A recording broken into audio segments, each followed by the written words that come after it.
I'm going to read my notes for the summary of last session, Ooh. if we're ready to begin. Yeah. Funi's father awakened after his frightful faint to find his daughter had returned alongside many strangers. He listened to their explanation and cooked them a pot of strange, slimy gumbo to honor their tongues as guests. The gumbo was better than anticipated and quite palpable at that. He told them his name was Arjun and regaled his encounter with a man named Heron, leader of the Ice Runners, who had been walking in the wild sector alone at first sight. The man was eerie, talked as though he acknowledged no one, and had a loathing in his eyes.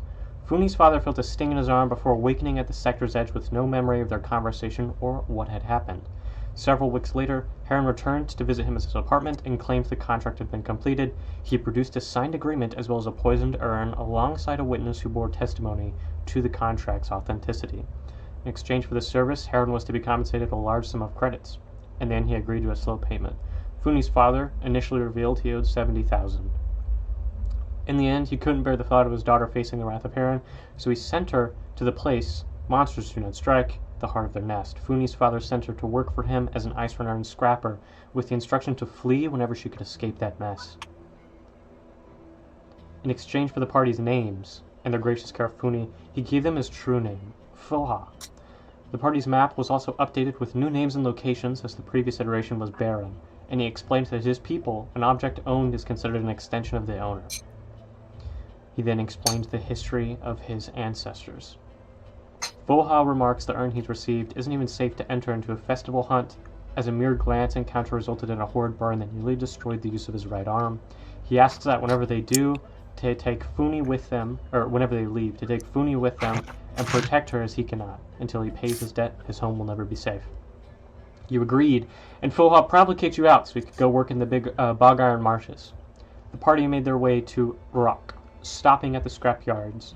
They entered the communal yard to see mountains of scrap overseen by an older man next to a house and shed. I have here bullshit ensued. Esker stopped his machine atop a 50-foot pile and attempted to climb it. Jumping initially, he did not make it, subsequently smacking into metal heaps until smashing into the ground. Crom saw an arm atop a large 100-foot pile as well and attempted to climb it. The failure that followed was nearly imminent and ultimately expected. You would think this nonsense would end here. Of course, it was only the beginning. Cygnus saw a perfectly intact droid saluting silhouette in the sunlight, atop an Everest of scrap piling 500 feet into the sky. With her climbing speed double that of her fallen comrades, her confidence was infectious. There was no conceivable way she could fall. Instead, she plummeted. The fall nearly killed both her and Funi, who barely survived the impact. Eskar attempted his climb again, so again was he defeated by unmoving trash. Meanwhile, Crom had discovered a single piece of garbage that seemed to be holding up the entire dump. A spire of metal that stood between him and an arm that had been tossed into the wreck. It was so clear what he needed to do. Moments later, the yield sign, newly grasped in his hand, did nothing to sway the momentum of countless tons of scrap that buried his corpse. Meanwhile, Timber chatted with the flirty man in charge, and he took him inside for biscuits and water. An appetizing combination. There they had an exchange meeting the requirements of Timber's instructions, and the man revealed his name to be Han, and revealed himself to be an agent of the Concord. His unspecified abilities apparently allowed him to temporarily converse with the deceased should they meet certain conditions, and as such he specialized in conducting post-mortem interrogation. He had been warned his next target might not be so temporary, however, and was relieved to hear the ones who had contained them could be by his side. In the end, they exchanged contact information, and Timber walked outside to bullshit. Crom was dead! Eskar roared in desperation as both he and the mechanical pug ripped scrap from where his friend had once stood. Cygnus rushed over as well, medical supplies in hand, recently revived. Crom had been resuscitated. Moaning in pain, he blinked the darkness aside and saw in his chest the arm in all its glory. It had been worth it. Eskar shouted in despair, throwing the scrap arm off his comrade to ask if he was all right. Cygnus injected Crom with drugs, a painful endeavor. Over the shouting, Crom's cry could not be heard. Stop helping me!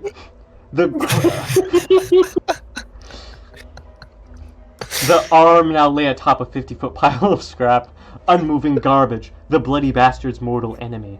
Timber valiantly climbed atop the pile, retrieved the arm, and slid down gracefully. the party left the scrapyard, a non-combative encounter with nearly half their total HP consumed by gravity. I did the math, by the way. That is true. That is true. Your party total HP was like less than half, almost. That's crazy. And that was that was just a social encounter. They spotted a ship. They spotted a ship being hauled into an adjacent yard. A woman trying wildly to stop them with pleas and promises. She asked the party for help in exchange for paying their debt, or for help in paying off her debt to the dockyard, and Timber was obliged, compensating the yardmaster soon after. In exchange, the party was told to take something, anything I liked, from the inside. Upon entering, they investigated. Crom chose an old, grimy 3-part staff. Cygnus chose a set of cylindrical batons, each engraved with spiraling geoneme. Esgar drank a Piz Light, and Timber purchased a bottle for himself. Esgar tripped on weird Piz, and Timber discovered that he seemed to be siphoning magnesite in his odd state. As the party journeyed back to their ship, they spotted a figure standing by its side. The man identified himself as Heron, and had a few things to say. And that is where we left off.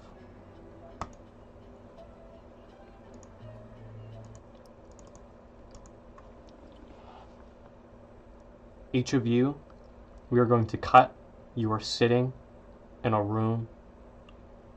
Room is cozy. You face the perspective of us, the rest of us, the viewers. And you are posed a question. What is strength? Cygnus. Oh, me first? Okay. What is strength? Well, like, in what sense? Is it like physical strength, or are we just talking about the actual idea of strength? She's already so much in character right now. Are we talking about like literal, like what is strength in the biological sense, or in the like philosophical sense? However you choose to interpret the question. Okay. Okay, yeah. Well, strength to me is like strength is like perseverance. It's like getting back up and continuing to go no matter how many times you get the shit beat out of you.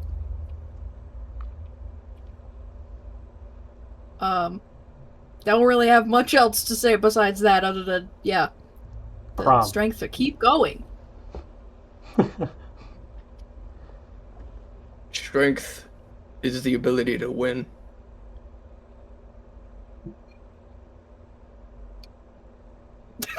Esgar.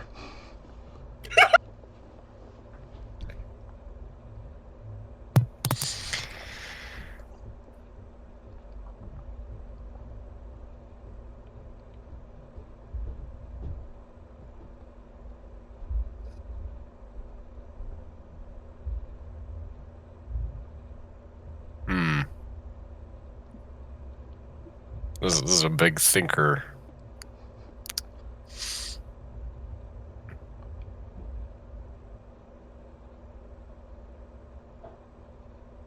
We'll give you time. We cut to Timber. Strength is knowing how to use one's abilities to their fullest potential. Whether that is physical strength or emotional strength. We cut back to Crom. We cut back to Crom and he's just sitting there eating now. And then we cut back to Esgar. I found some bread under the table.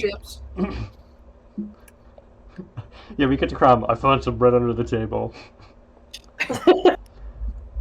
The person who's just like looking at him, what table? Then we cut to Esgar.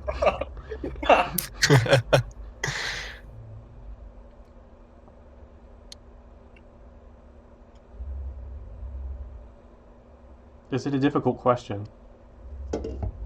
For me, yes. In character. Is In it a character. difficult question? Is what you're being asked I now. just looked at Eshgar. What's strength? What is strength?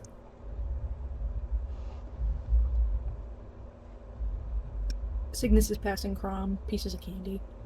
Strength is how you hold yourself up. In what sense?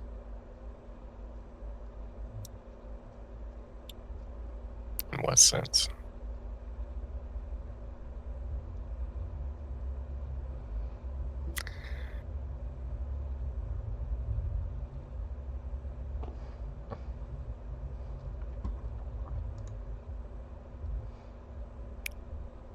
You just threw another wrench at me, dog.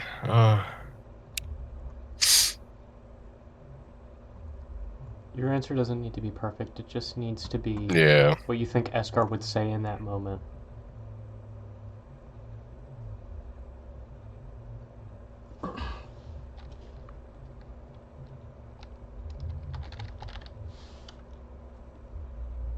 And standing against your opponent.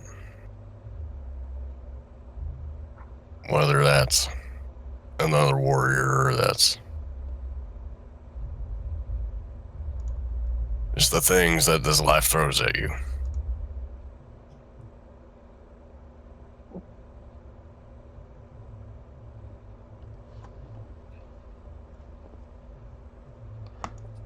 You all stand in front of the Bloody Bastard, looking at Heron.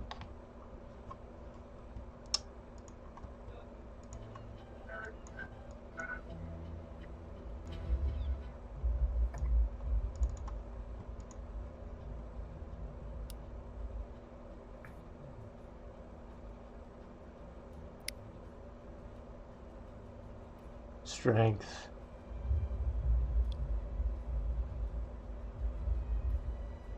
It's an illusion. It's whatever you tell yourself it is.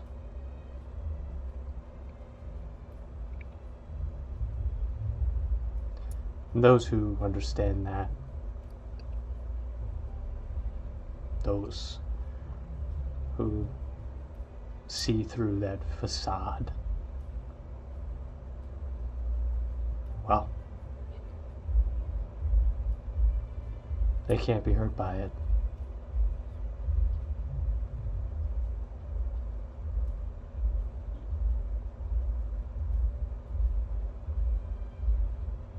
Strength is perseverance.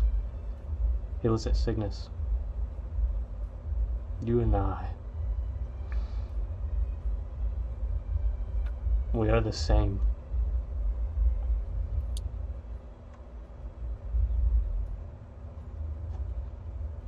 Are we? You never answered my question. What do you think of your lords?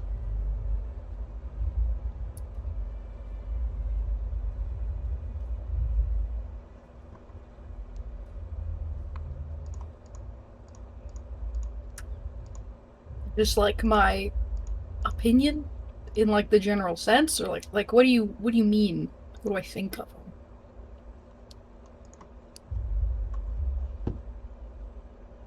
Do you always respond to questions with other questions? I like a lot of clarification. Do you hate them? Why would I hate them? Why wouldn't you?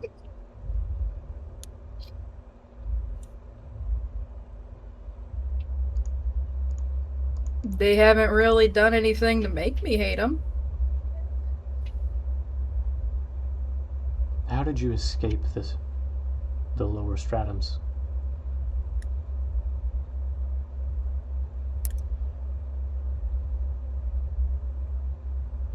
An opportunity arose. So you were shuttled.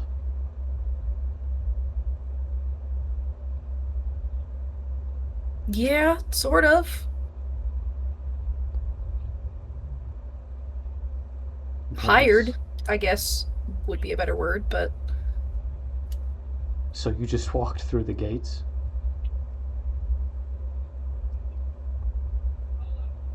Yeah?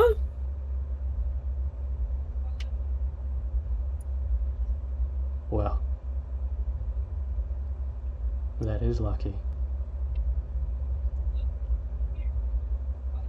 I suppose we're not the same then. Well, what changed? Privilege.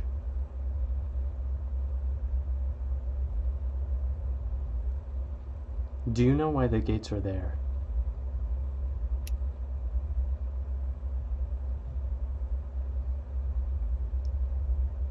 Not like I know like the general concept. It's just to differentiate and shit. But like,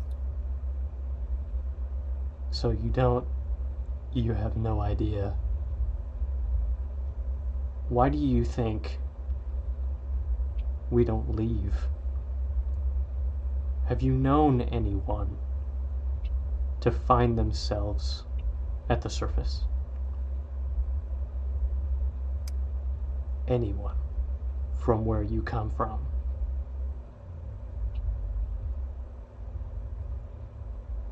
none of my people know. I've seen a couple of you guys around, but And you never wondered why it was just a couple? You think we want to live down there? In the dark? well, I don't know. Some people I know are pretty content. I kind of figured it was a little bit of government oppression, but like,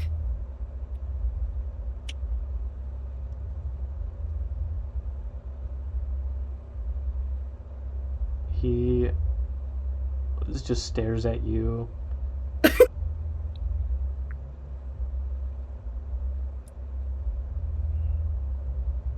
Yeah. if you just want to leave, then leave. The gates are there to keep us in.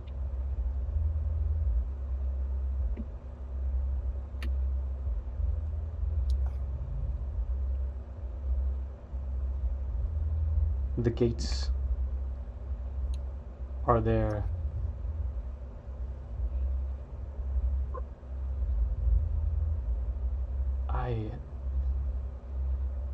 He gets this far off, look like he's remembering something.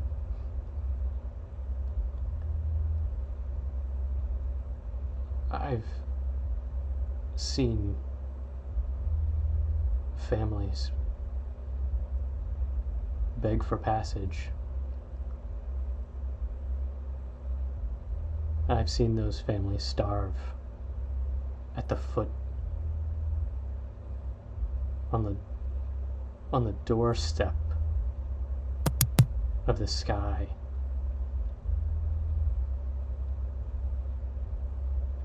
Your people may have found a way to be happy in their cell,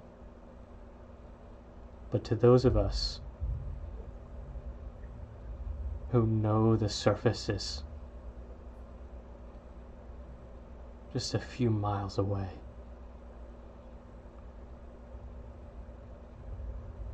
I suppose it's not the same after all.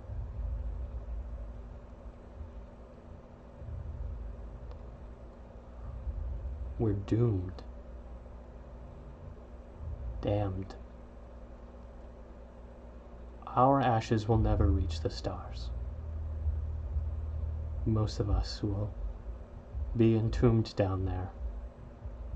Our souls will cascade into the fire, and we will be erased. Do you know what crime we committed? To be shunted away. I know some people believe it, but that doesn't necessarily mean it's true. The shepherd sees everybody.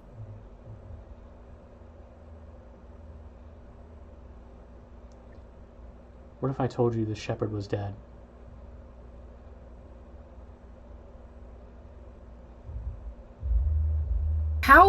how could he die though? He's like a being beyond that. Beyond death. No, the shepherd was mortal. He journeyed on 2 legs, and he carried the souls on his back. And there was a time when he did his duty.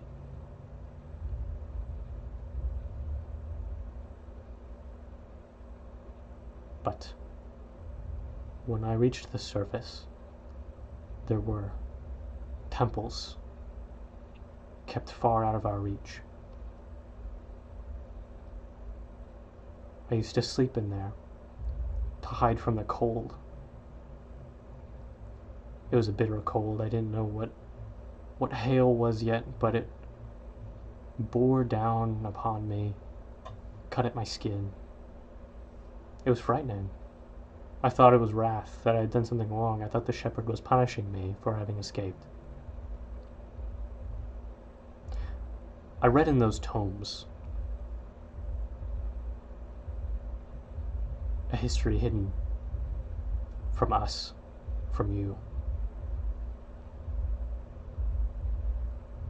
The shepherd's been dead for centuries.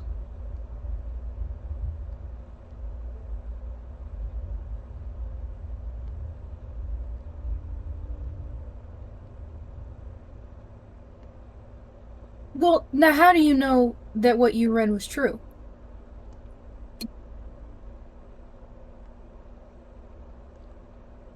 It came from a place that didn't rewrite history. There was no need. Who would they hide it from? I believe I was the first fallen to have ever stepped foot in one of those temples since they had been erected.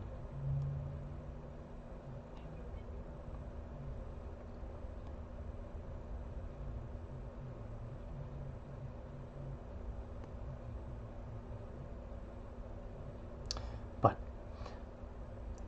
if you don't know the nature of your people,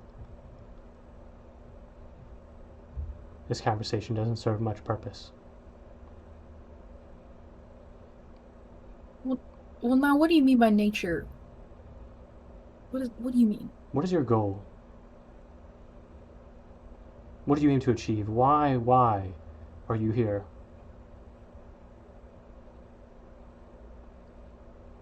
Beyond the crusts of our world, why did you crawl out?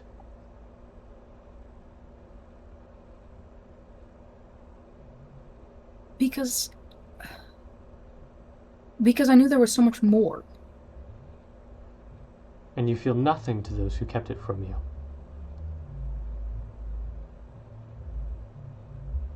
Do you know I mean, how I don't. feel?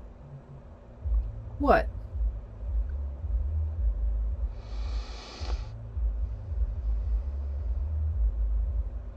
When I read those tomes, I had a revelation. My suffering had a cause.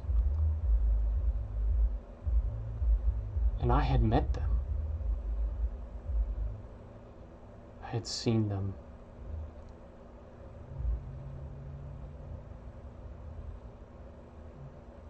I'm going to raise the surface of Gunthorel.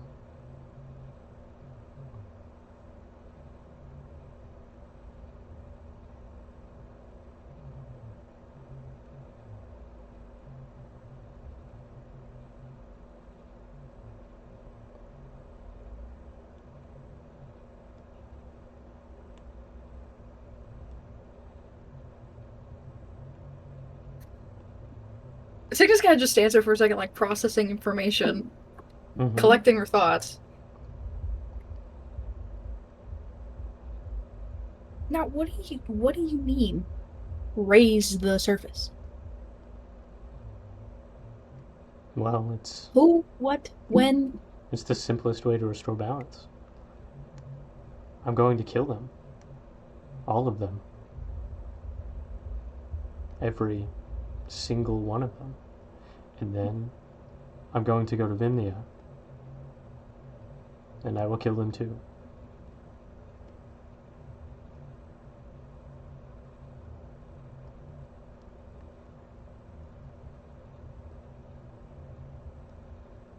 As you can see... you're talking about... Hmm? What, you're talking about, like, the Fornin and, like, the Federation and the people that control Gunthrow? That's who you're talking about killing? Well, those two. But no, not at first. They're too powerful. I need to test the weapon somewhere else.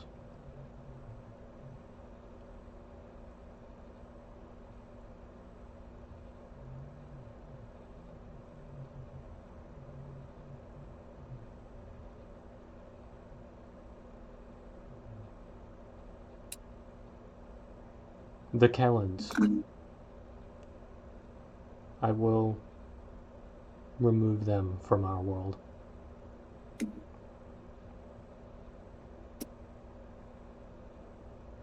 But they provide so much information. To who?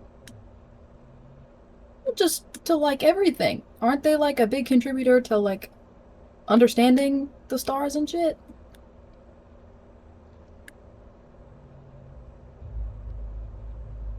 Anything they provide is not worth the cost. They simply by existing have found a way to incite inequality.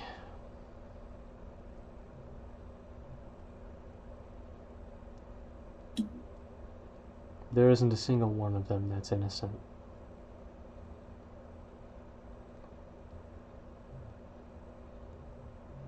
Now, okay, see, I'll agree with you that they're kinda stuck up. They're kinda assholes. I don't really care for, like, to be buddies with them, but, like, they're not actively contributing to everybody living in the Stratum. That's just something that's happened for, like, ever. They built the gates. They sent us down there. Yeah, They originally. keep us from the surface. Well, how'd you get out? Shepherd's Pass. It's a climbing path, well known by those who seek a better future on the surface, but have been barred entry from the gates. It's been around for, I don't know, generations upon generations. It has many sections, the final of which is known as the Shattered Crook. That is where my mother died.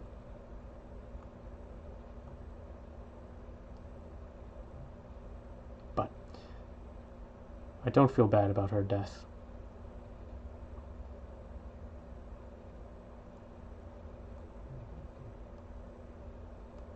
It was that death that allowed me to keep climbing. They put buckets on the nails driven into the side of the cliffs. Those buckets are supposed to catch rainwater, serving as points of nourishment as you climb. The Shattered Crook is about a 6-week journey. 3 weeks in, the last couple of buckets had holes in them. We were going to die, as many had before. I saw their bones hanging from the crags in the side of the stone.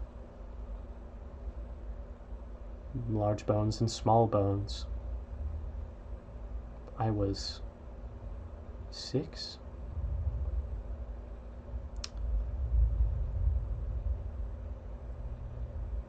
It was my mother's blood that sustained me until the next bucket.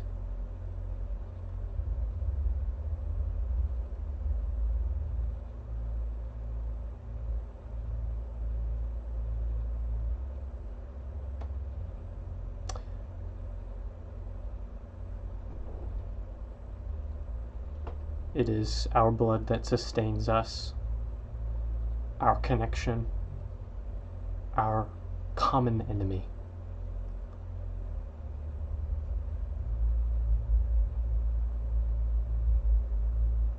You can't tell me you haven't thought of destroying the Forn.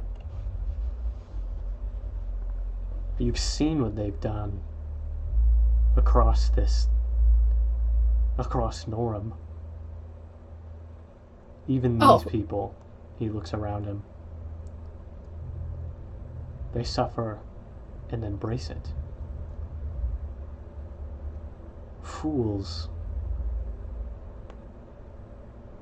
They have abandoned freedom. You are also a fool. But I will give you your freedom. I will return freedom to all stratums.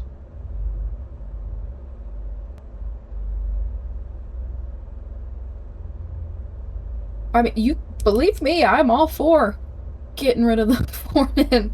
Fuck them, you know? That they suck. I'm 100% with you on that.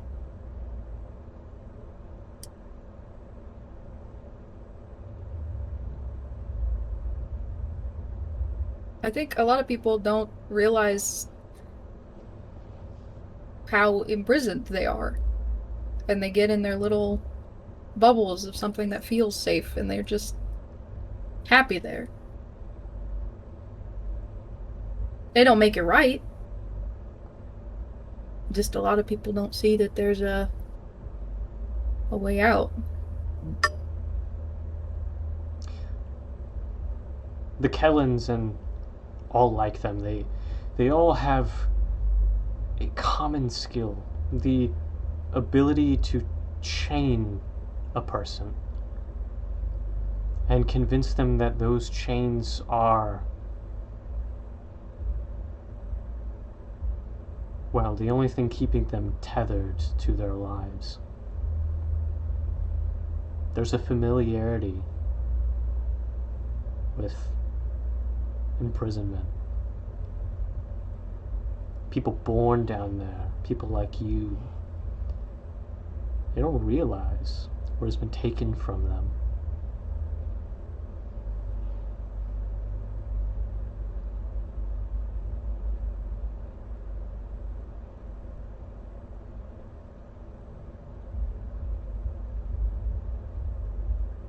But all will be well once it's returned. How do you plan on making a difference? If you don't mind me asking. I told you. I'm going to raise the surface of Gunthrow, and then I'm going to go to Vimnia, and I will do the same.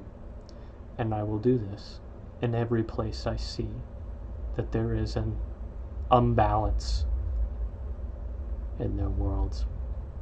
Not just because I hate them, but because I have never met anyone else willing to.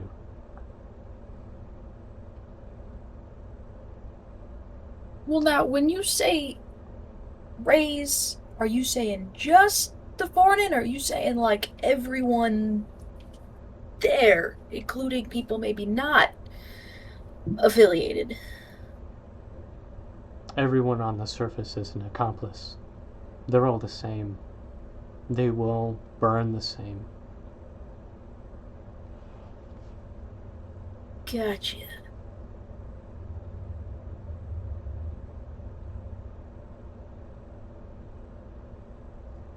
I don't want to, like, you know, rain on your parade or anything, but do you think leaving a trail of massacres gonna get very far?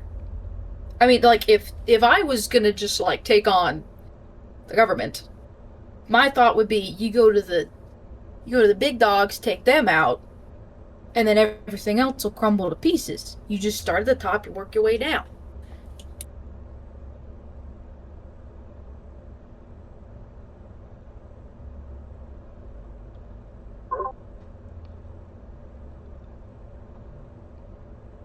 Do you know what happens when you remove a piece from the board?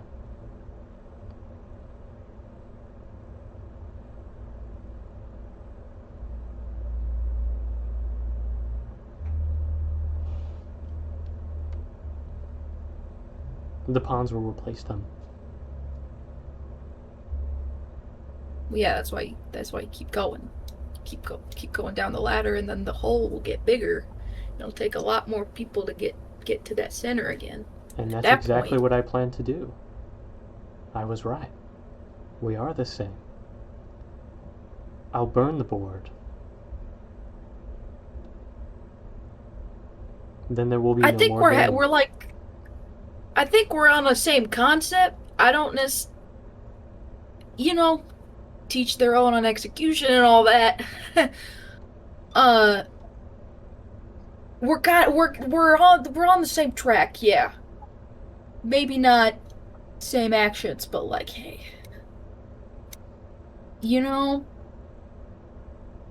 frankly, I don't know anyone at the surface of Guntherel.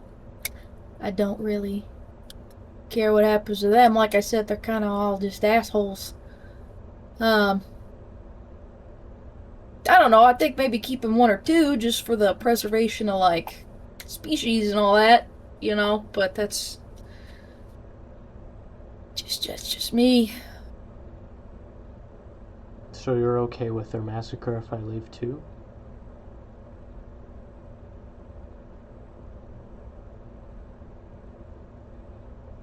Hey, it's whatever you want to do, man. Like I said, I don't know none of them. As long as my family stays safe, my family stays alright. People I know, people above us, your people.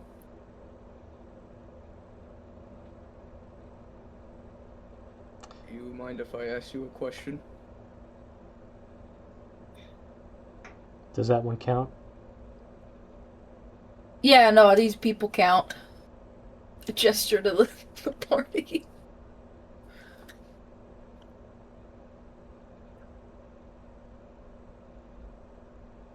Did you have a second question?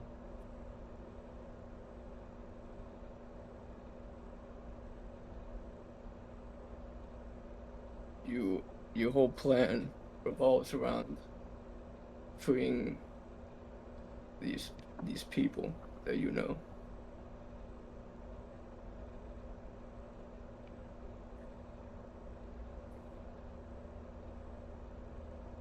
What good is them being free if they don't do it themselves? If you do it for them, they're just gonna look to you to fill that void that the Federation has over them. You become the new thumb.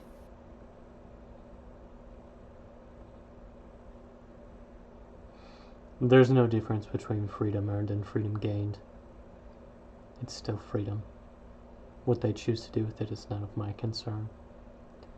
If they establish a new regime, I'll just burn that one too.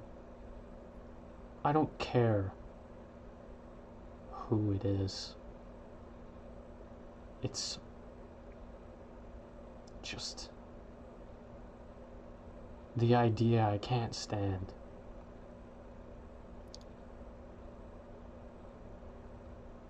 Maybe it's selfish. We're all selfish. I've never once met a moral person. This one, right here, points to Cygnus, who had a problem with widespread death, just confessed that as long as the ones she cared about were safe, it didn't matter to her who died. I don't know if I'd say that's particularly moral, but I don't care. I don't care for morals. They've always got holes. I just know what I hate. And I have the power to destroy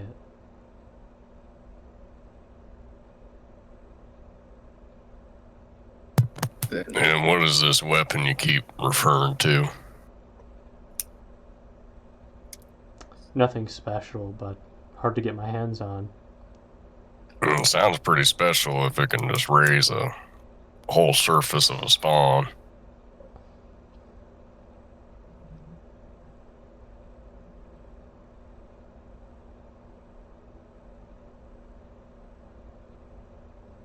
I guess you could say the weapon is fear.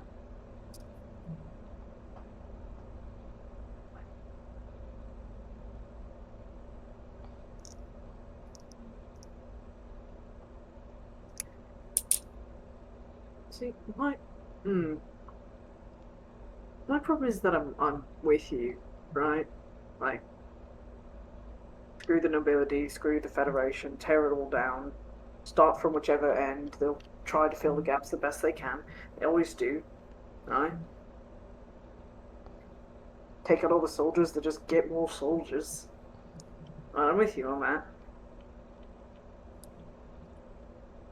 And maybe it all needs to be dismantled over and over again until there's a system that works that brings freedom to everyone, right? Freedom gained, freedom earned, doesn't matter. I'm with you. What I'm stuck on is you talk all this, and then we have reason to believe that you're kind of sort of doing the same thing to this population? Right, sort of taking them as your own, putting them within your group. Everyone on my crew joined me because they wanted to.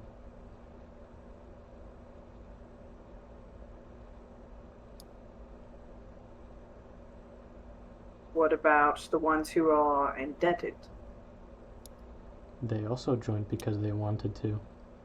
Did they? I have not forced anyone to join. They don't seem to remember joining. He kind of narrows his eyes. Do you have a name? Why should I? If you can't list an example, then I can't really take you seriously. Still bothered you enough to ask.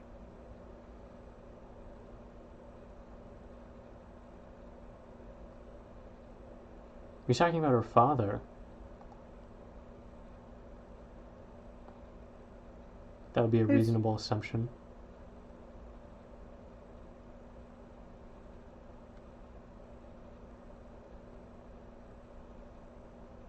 What was his name? Foha?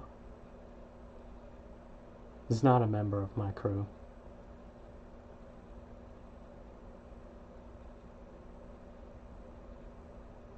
Oh, what is he?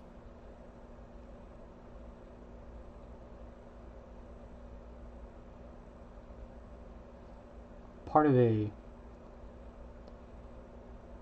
fundraising campaign. Fundraising? What, like the ads they put on TV? Send us money, we'll put it into the soul trading relief effort? Bunch of bullshit. That is. What does that have to do with me? Just feels pretty similar. That's all. You know, if we're talking about similarities, I don't wanna make any comparisons here, but if you're talking about like just getting rid of everybody on a surface, that kind of sounds similar to what the Federation did forever ago to put in a new system. I don't intend to replace it with anything. Oh, you're replacing it with a lack of a system. Pure being technical. To be technical, that's nothing. So yes, you're correct.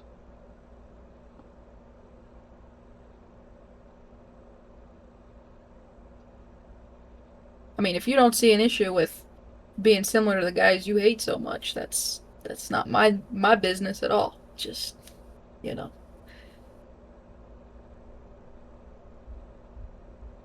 Okay.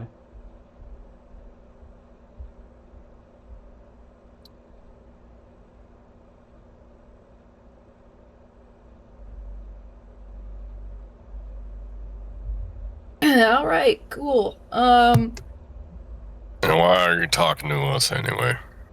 To stall for time. Stalled for what? You see behind you the bloody bastard turns off completely. Oh no! Your data pad reads 0 power. Reserves empty. AUG engine non-responsive. Oh shit. As much as possible.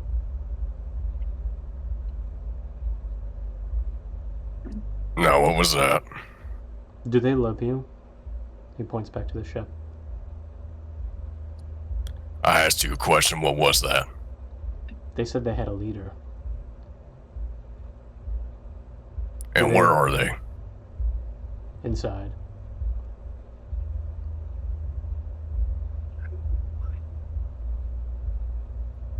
Do they love you?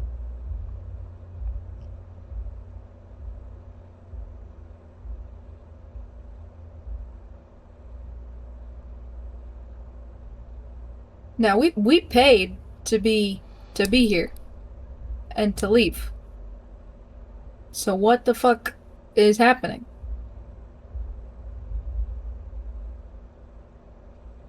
Paid who? Shipyard guy. Oh, Shit, we could pay you to stay here for however long we need to. you don't need me to... You don't need to pay me to stay here. Well, then what are you doing to our ship?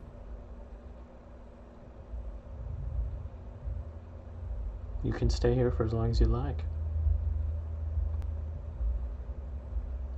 I would recommend living in a different dome than this one, however. And if we want to leave,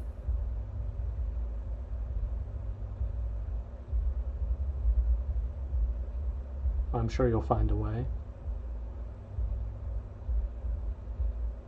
It's not really my problem. Lescar's gonna stand up.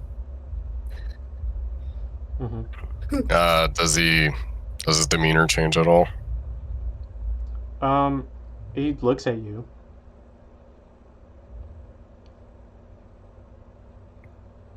Alright, I'm gonna walk past him. I'm gonna walk towards the ship. As you walk past him... Oh. There it is.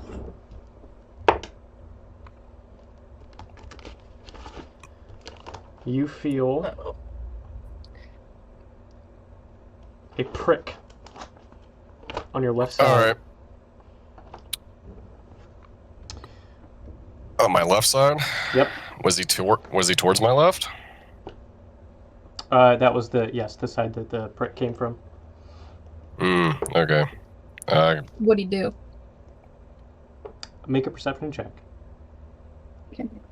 I would also like to see this go down. I don't know, but I'm gonna roll to hit. I don't have my dice. That's an 8. Come on, Grab that's like the one thing you need. Perception? 16? What was the other perception check? Megan? 8. Megan? It was an 8. Oh, okay. With the 16, you see that his hand comes out from a pocket underneath the cloak, and in it is a long, curved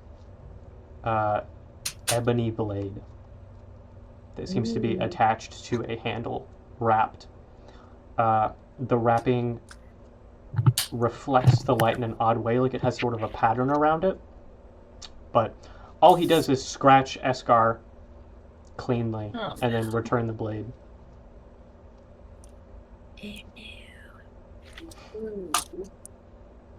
Are we talking? So like that action, was that like he trying to sleight of hand it, or did he just do that out in the open?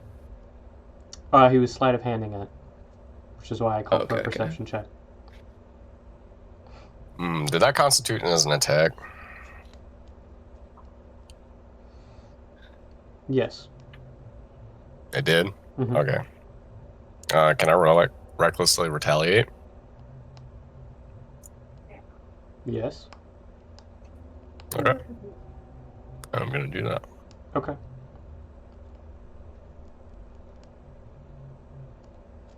He is going to dodge whatever is incoming, so go ahead and roll with disfavor, which would cancel out the favor So that just you straight then? Mm-hmm. Yeah. Ooh. Bonus.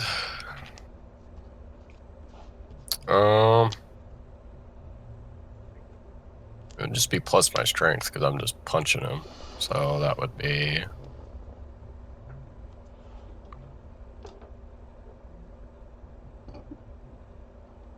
21. Okay, in that case, he's going to parry. And I get to roll this. Okay.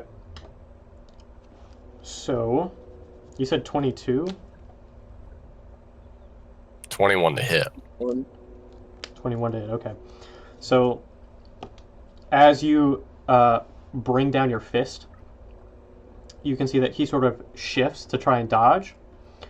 You accommodate and adjust, and in response, you see he's forced to put his other hand out and basically redirect your blow and dodge out of the way. Let's see. Gotcha. But you have forced him to sort of tip his hand in a couple different places. He then looks at you. He says, "Answer my next question honestly. Do they love you?" They respect me. Make an Now get the instinct. hell out of my way. Make an instinct save for me, please. Okay, cool.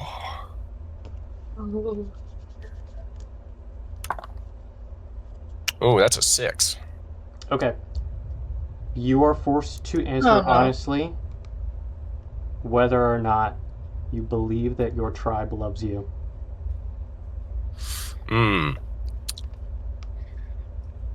He's got his zone of truth. He did some bullshit. I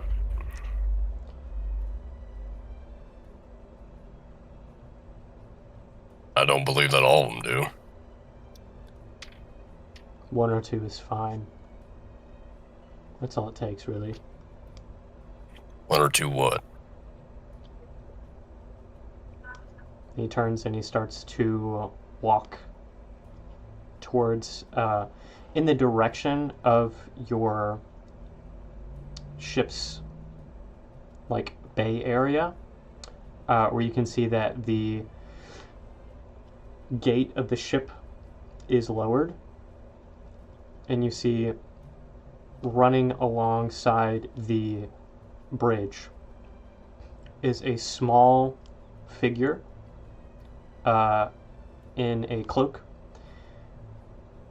They sprint down and they sort of meet him as their paths cross, and they offer something to him. If you'd like, you can make a perception check. Yes, please. I would like to, yeah. Son of a fucking bitch. I don't say Oh, it. goddamn! 25. I got 23. Ooh, okay. Effective as hell. 25 and a 23. Oh, 19. You Yeah. both see that it is a orange orb.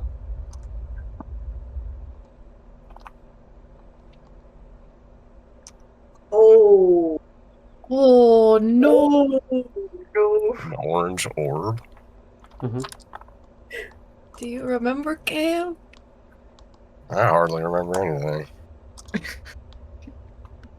The orb looks like it's made of some sort of glassy substance. It has a Yeah, faint I'm just faint glow to it and an energy inside that looks almost like fire. Or like neurons firing. gonna turn to say, just where the hell did you get pure Heathfire? What? He takes it in his hand and he throws it against the ground and shatters it.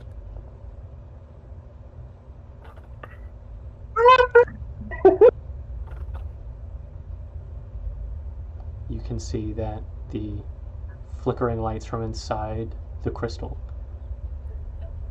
begin to dim and eventually fade away and die.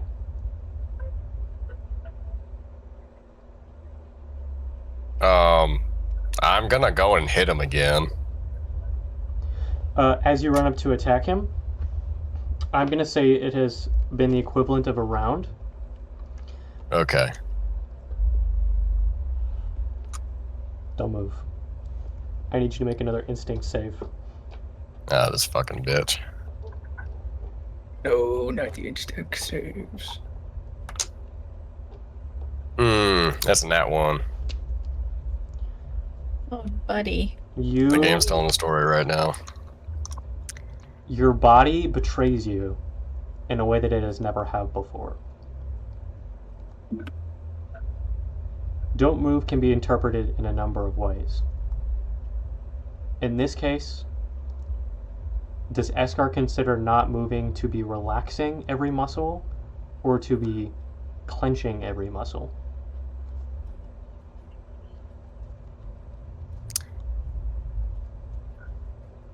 I would say clenching, yeah. Every muscle in your body begins to clench very, very hard. You sort of freeze in a mid-swing motion, and you feel an aching begin to grow over you as you're forced to hold this position with maximum effort. I would like to run up. What the fuck, man? The hell are you doing? Towards, what's his name? Heron, Heron. Yeah.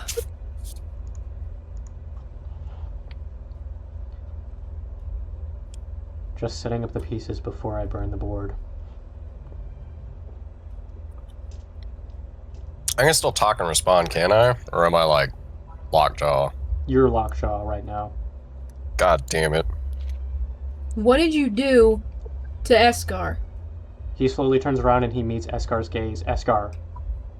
He fully looks at you this time. What's Okay. What's the He expression? sees- What's the expression in your eyes?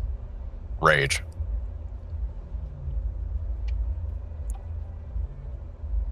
Now that's more like it. Actually, can I rage? Yes, you can in this state. Yes, you can rage. Would me being immune to any charmed conditions while raging affect it? Because what is it? What does it say? Where does it say it? So whatever he's doing, I'll answer you. Whatever he's doing is not mind control. You have full Okay. autonomy over your thoughts, and you are fully capable of hating this person. Your feelings Okay, towards it's like him my have not body changed. is like working against me, not my mind. Make an intelligence check for me. Oh boy. Yeah, I've been rolling real hot today, Daniel. I've actually been very 50-50 today. You've also rolled the most out of everybody. This is true. I actually rolled pretty decent. What is my bonus to intelligence save? Intellect check. Or intellect check, my You bad. may make an Plus investigation. 0, so I got a 15. Okay. Oh, that's not bad actually. So with a 15, Yeah. you understand whatever is happening is nothing to do with your mind in any way. It has to do with your body specifically. The way I worded it in the beginning is pretty much what's happening. It has betrayed you. You can feel what's happening, but it is no longer yours to control. There has been a disconnect somehow.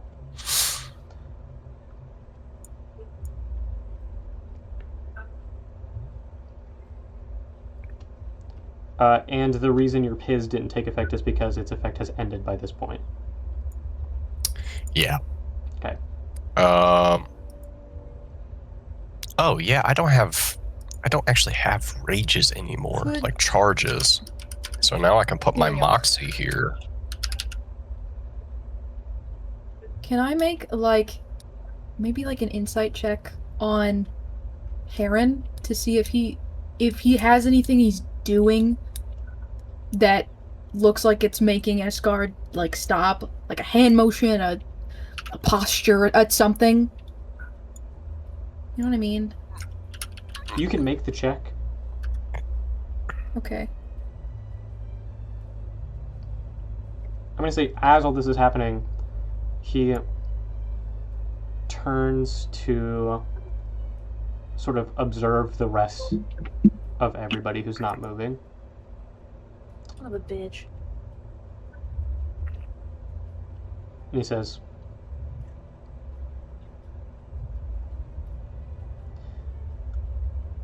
I do hope that this is the last time I see you.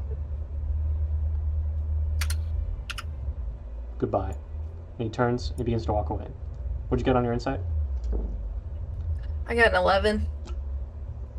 Okay. With an 11, you don't see anything. You have no idea what is happening right now. This doesn't make sense. He sort of says over his shoulder as he walks away,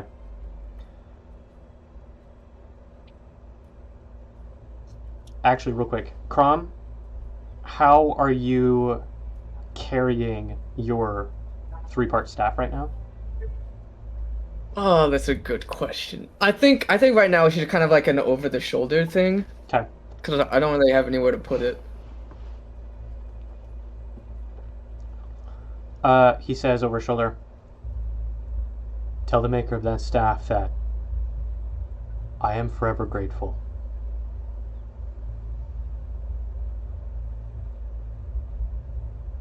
And he walks away.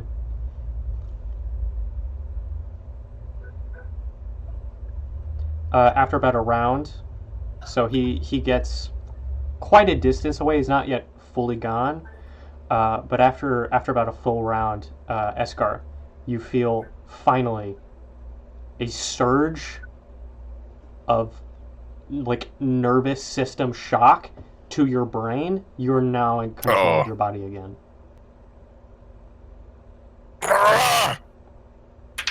You fucking bastard, get back over here! I go in the ship and check on the crew. Yeah. Cygnus, are you walking or running? Running. Okay. Cygnus, you sort of sprint past Esgar, run up into the ship. You see that it is dark. No lights are on. The ship's power again is completely off. You go ahead and make me a perception check. You can just make it straight. And I will go ahead and give you a rough outline of what you see without the check. So, without the check, you can see that there are many, many figures slumped against the walls. They all appear to be breathing, but they have their eyes closed and are sleeping. They're against the wall in a way that looks like they've been sort of dragged and set against it. You can see that a couple of the bigger ones, such as Gore and Penicus, are sort of slumped over and were not successfully dragged. Okay. I got a dirty 20 on the perception. you see a figure, small, huddled near the ladder, lying against the ground, barely breathing. Pedro. Those motherfuckers got to Pedro. No. Die.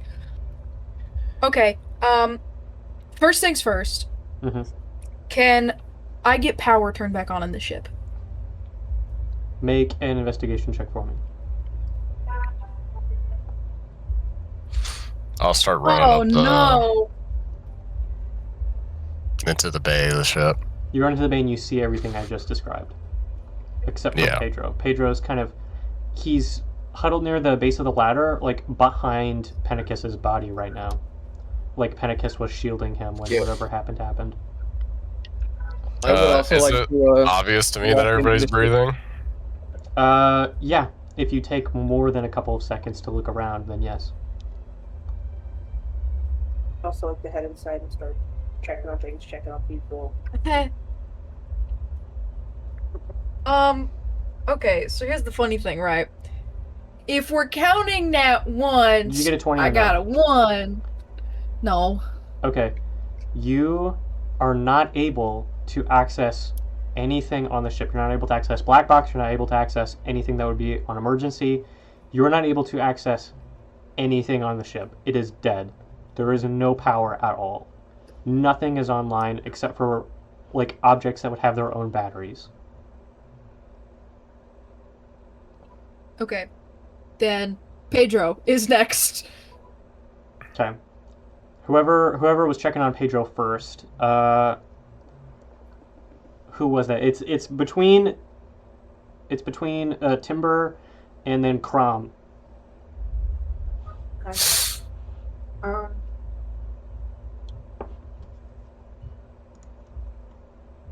Yeah, I think you would be the first one to check on him. probably. Does intrigue me. Okay. So I'll be sort of like making the rounds, to the Estikin, Mm-hmm. and then when I like finish, I'll like walk over to Timber. Yeah. Can I make some sort of check on Pedro to see what's going on? Yeah, go ahead and make a medicine check. Okay. Math is hard. I got over 20, I know that. Okay, in that case, that you can tell he has been tranquilized, but whatever was used to sedate him was very much over. Whoever did it, like, overcompensated by a lot. Probably tried to do it in the same manner that they did to all the other Estidkin. So basically, Pedro has been tranked with Estidkin level toxins, Still a lot. and he's dying. Okay.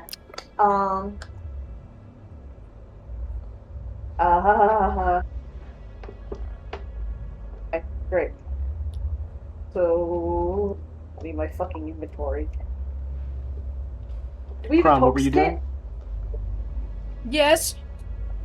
We need a Tox I was checking the Estikin and then walking over to Pedro. Okay, so you check all the I Estidkin would've- pulse. Yeah, sort of just like I just do like a brief once over to make sure they're alive. Okay, they're alive. They seem to be in some sort of like artificially induced sleep. I mean, you can tell some of them are drooling and have their eyes half open, like they're not in a natural sleeping state. They have basically been given a ton of muscle relaxers and trank, and they're not conscious, or at least I the ones think who I'd be may- able to like survive that they've been tranked. The ones who may have been conscious as you go around simply cannot move. You can see the ones on the floor, Goric, he has his eyes half open, and you can see they slowly roll in your direction as you go to check on him. But he is barely able to breathe and is not able to move any other muscle in his body, however conscious he may be. Pennicus is in a similar state, but you can see Pennicus's eyes are a little sharper, and there's almost this recognition there, like his pupils dilate a little bit when he sees you. But again, he is unable to move, and is in sort of a defensive curled position around the base of the ladder, around Pedro. Askar, what were you doing? I was actually going to check on Pennicus and Goric. Specifically, I wanted to feel their muscle, but you kind of already described that. Their muscles are just in a very relaxed state right now. They're very very squishy. Okay. Yes. Well, none of Sorry, someone was raising their hand. Cygnus, you don't have to do that. Okay. Can I look back out of the ship? Where'd that little fucker go? Is he still out there? He run off. By this point, they have walked a considerable distance away. You can maybe make out their figures. Like, they're not running or anything. They're just walking. They're walking Right. back towards the city. Now, thinking back on watching them walk out of the ship and obviously hand him something, did it look like one that we have seen so far? Did it look like someone we would recognize? Or is it just some random frog dude? The figure? Yeah. The shorter one. No, you didn't make any checks to recognize the figure when they were within eyeshot. Okay. Fair. I go grab the anti-tox kit and go help Timber with Pedro. none of the acid kin. I think they'll be fine. They're just strength a little bit. Okay, well, Okay. Peter got a lethal dose for a very small dog, so During this time, I have made a death saving throw for Pedro. oh my god. I need that tox kit now. I am back in like 3 seconds. You've never seen me move this fast before in my life. Okay. Alright. How does the tox kit work? I cannot remember off the top of my head. I'm about to look it up right now. If the pages will load.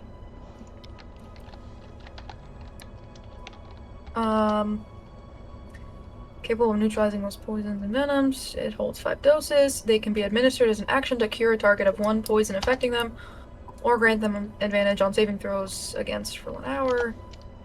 Okay. Fantastic. Let us administer that.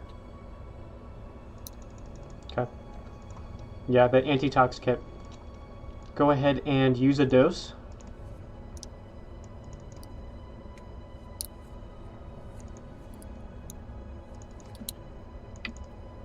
Now, because Pedro is part construct, this is only going to give him favor on his saving throw. Okay. I'll give Am him I favor- able to combo that with a trauma kit? No. In this case, it would do nothing. You can also use your action to apply detox, and I will give him an additional favor.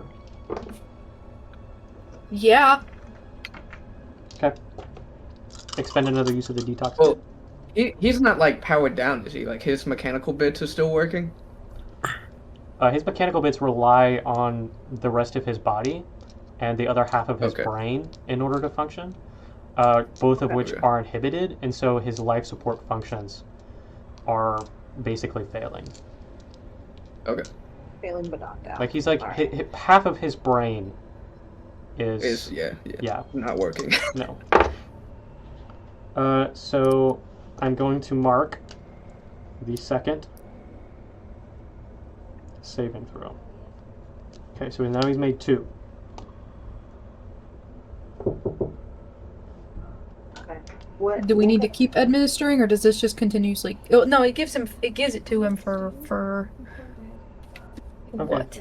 Hold on, Okay, thank you. just looking at it. For 1 hour. Okay. So he just consistently has that? So I'm going to just make the rest of his saving throws then. Okay. We'll see. I'm monitoring his levels. I'm keeping track of him. This is his, one way or another, this is his last saving throw. Oh Don't my say god. that Please, to me. please, no, wait, no, wait, there's gotta be something else we can do. Okay, it's done. You watch Pedro's chest rise and fall, and it begins to slow. And you hear a clicking sound, No. and then the sound of a fan whirring, and the life support in its construct half comes back online. Did Dawson leave? You stressed him out too much. You scared him away. You just killed He his almost dog, lost man. his dog. Hey, when Dawson comes back, pretend that Pedro died. So, Pedro, unfortunately, has passed away. Oh. Hello, am I here? Yeah, did you hear me? Yeah, you're here. Okay. Can I jam him with my last syringe? I have one more left. Right before you do so, his life support kicks back online and Pedro is okay. Yeah, he was fine. He was fine, I was just Oh, playing he's fine. joke. Yeah. Yeah, we're just messing you with bastard. you. I'm He sorry. disappeared right. Yeah. Well- I hate you so much. That would have been an amazing roleplay moment. So I kind of regret doing that now because that was awesome. But yeah, you're prepared. You're prepared to stake your last vial, but then suddenly he kicks back on, and you see Pedro just begins whimpering and crying, not still unable to move, but you do feel like slight tremors come from him. Oh my gosh, I'm holding him in my arms. I'm petting. Oh, Pedro. Oh, buddy, what'd they do to you? Are we gonna go find this guy?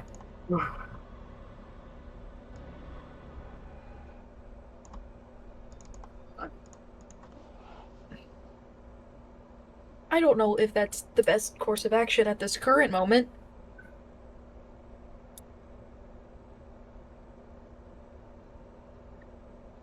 Okay. Ooh, what do we know? Well, he's got this sort of heavy blade that's coated in whatever made you tick. And, He's got what? yeah, he had this, like, well, he wasn't really wearing his coat right, and then it was, like, through the pockets in the bottom. Just, and that was it. Right. Didn't need to pierce the skin or anything, just scratch the surface, and that was it. Right, so whatever. Well, I felt him poke me with something, and that's why I swung at him. Yeah, that'll do it. Was that right before? That was right before you, like, stopped, right? He told me to stop, and it's just my whole body locked up. Yeah, okay. Where did he poke you at? Where did he poke? Six is gonna come over and, like, inspect you. It'd just be the left side. Just so he would look down at. Could I make... I don't know if I can do this. Could I, like, analyze it? Make an investigation check. Analyze is a combat-specific move, That's fair. so it would also give you no information. That's kind of... Yeah, that's kind of what I thought. Now, we can look at that later. We're not just gonna let him run off after this. Hold on for a second. I don't know. Well, actually, hold on. Investigation, I think I actually am not bad at. 14. With the 14, you're inspecting the wound, and you see that there's the skin, and then there's like something slightly embedded in it, like something very, very small.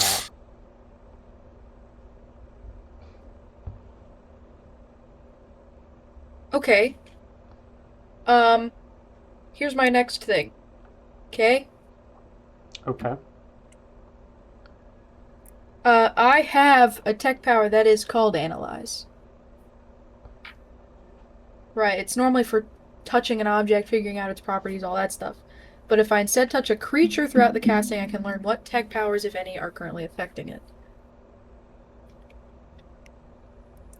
Do I notice anything if I do that? There are no Kinesians in effect on Eskar right now. Okay. Final thing, can I use the tip of like a tool or something and get out whatever's sticking in his skin? Yes, if you spend the time to do so. Okay. So Eskar, as I'm fucking around with your side, I'm feeling around it and stuff. I'm like, okay, I need you to like hold still for a minute. You have something, and I'm Well, gonna like start I digging said, we in don't it. got time. There's no point in chasing him right at this exact moment. Well, We I need to don't know make if sure my that our people are just gonna die like that. they shouldn't. And how do you know? You don't even know what the hell he did to me. I'm trying to figure it out. If you'll hold still. I think your people were just trained. They should be fine in a few hours once their bodies pass the toxin. And why am I the only one that seems to be pissed about this? They just went into our ship. We told Pedro not to let anybody in. And they just do this. You're not the only one pissed, Eskar. But our reaction can't be just to chase him down and fight him. At this point, If it he were could your just get family, if it would was you my not? family, I would make sure they were okay and I would leave. You'd apparently let a whole of your own people die for your family.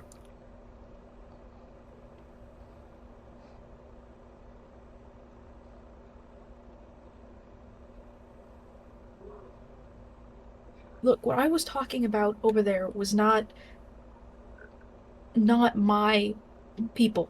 When he was talking about killing people, he was talking about a totally different. I'm not even like related to them in any way type of people. They just happen to be on my planet.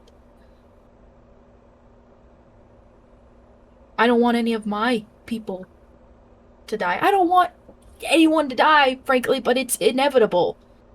And I can't save every single person I ever wanted to. And you know, part of me was saying that just to like appease him, just to make him think that we're like on the same side. Kind of. I don't know. It was a weird conversation. Daniel, as I'm looking around the ship, does it look like there was like signs of a struggle? Like the Essican tried to like fight back? You can see that. Yeah, go ahead and make an investigation check. We're gonna. How long is it gonna take to dig this out of Eskar? That's a nat 20. What? You see that there are signs of a struggle, but oddly enough, they start towards the back of the ship, away from the entrance. And you can see that the struggle itself seemed to not have been that intense. With a natural 20, for whatever reason, it seems like whatever fight occurred here was very oddly sort of subdued.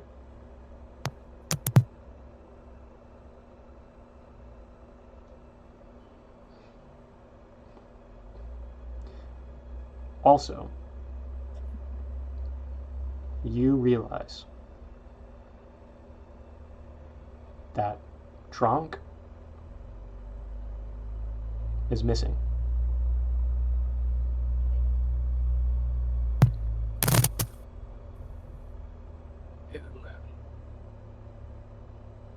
Hmm.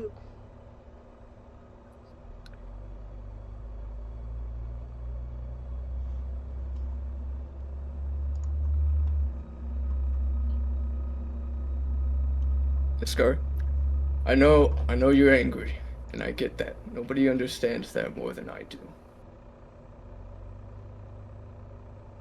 But I'm going to say a couple things that might upset you, but I think you need to hear them.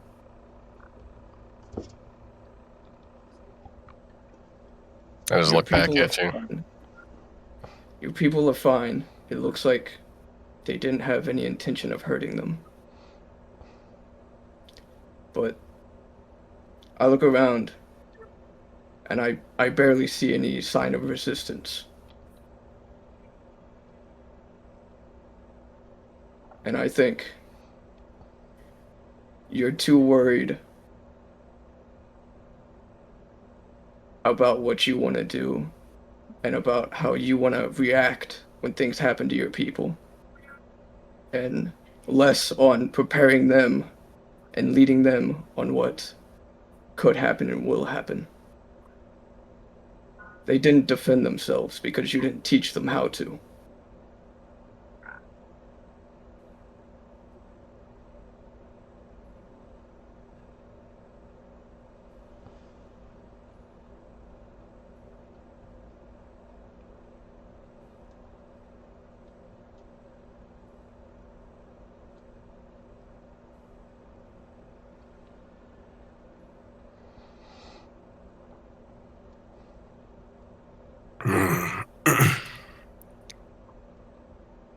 And saying that helps us now, how? So that doesn't happen again.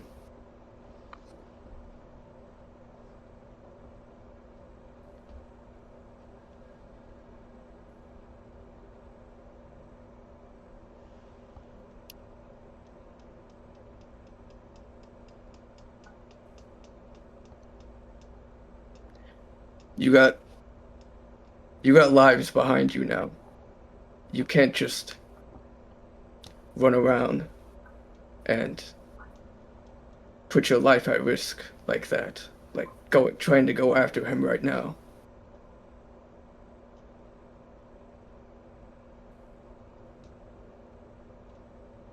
Because there's people who need you.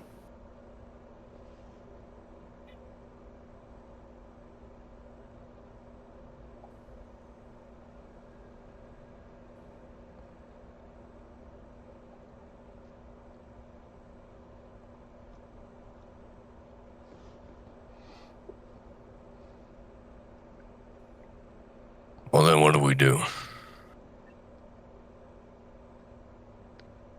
If you want my opinion, I say first thing we do is try and get power back to the ship. And make sure nobody dies.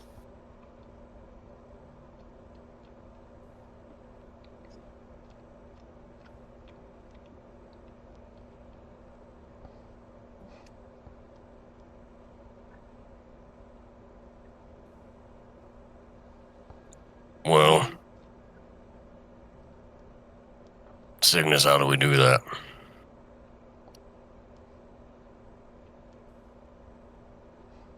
Have I been able to dislodge what's in his scrape yet?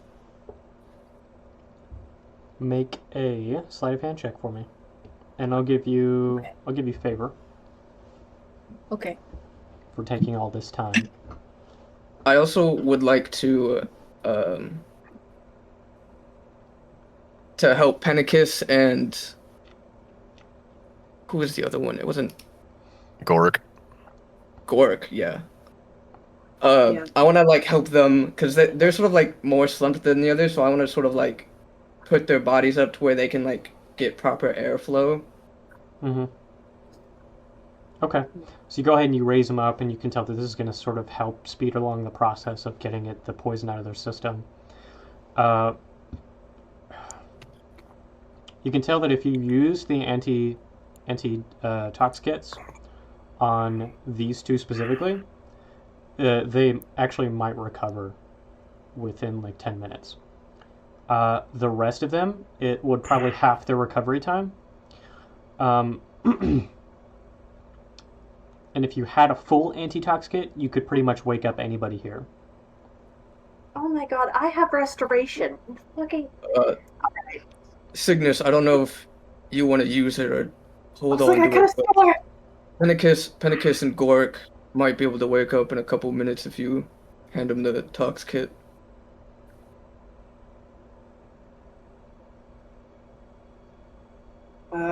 Here, let me see what I can. I'm not trying to say you should. I think they'll be fine either way, but it's an option. If we can avoid it, I don't want to. We need to save it in case this happens again, and someone's about to die. Where Daniel, I am is- going to use.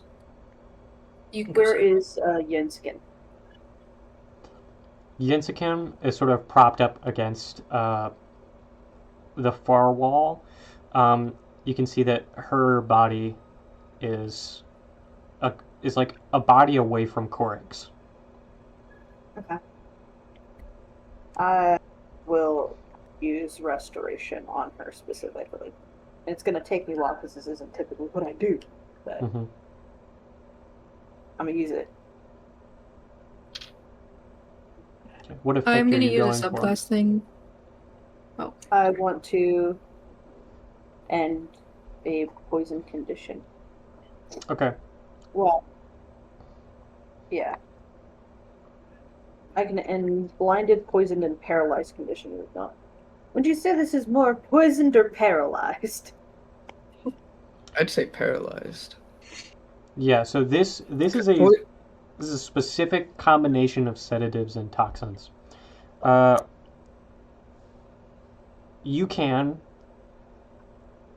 with You know what? restoration. Let's just do both. Okay. I was gonna say with restoration you can have her recovery time, which this Okay. Kinetion will tell you is about 24 narcs. Yeah. Yeah. So she will She's- recover a lot faster than the rest of them. Great. Yeah, she's little, and I saw how it affected Paige, so we're gonna.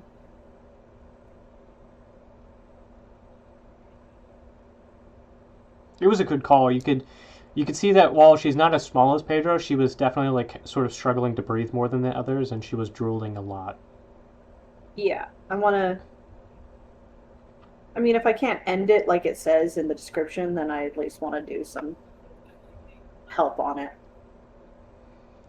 Shorten it. Mm-hmm. You can sort of ease it up. The Yeah.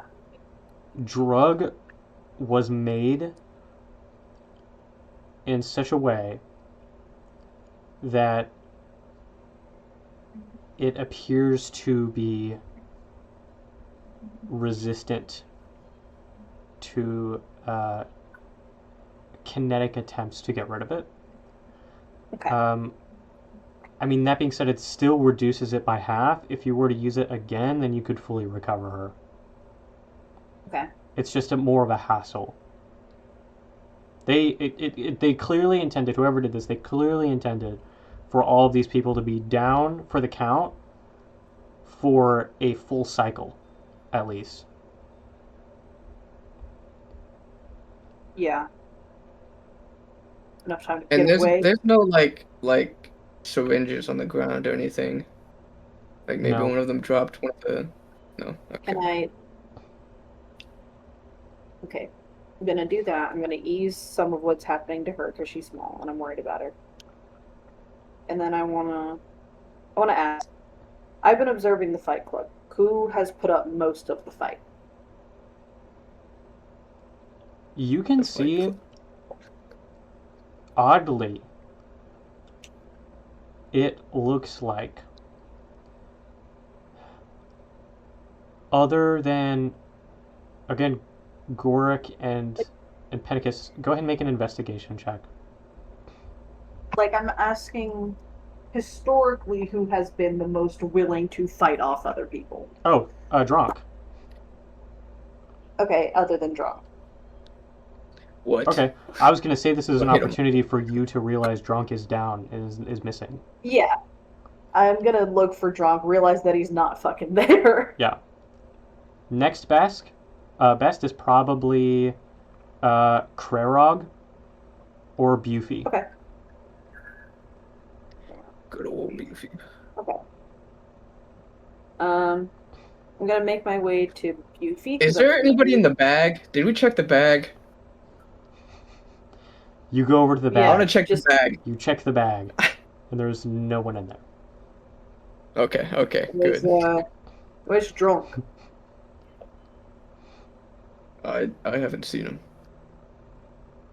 Yeah, I'm trying to see who would maybe fight the most, because that's... No, you're right. There's way less damage around here than there should be. Oh, I'll check the rest of the ship, see if I can't find him somewhere. Maybe he got tracked somewhere else, and they left him there. Great. I'm gonna check Bufy for the same mark that it left on Escar. That scratch. Okay. You look on Bufy, and you see no indication similar to Escar's wound. Mm-hmm. You see that there are 4 scratch marks on his skin that appear near the mid-length of his thigh.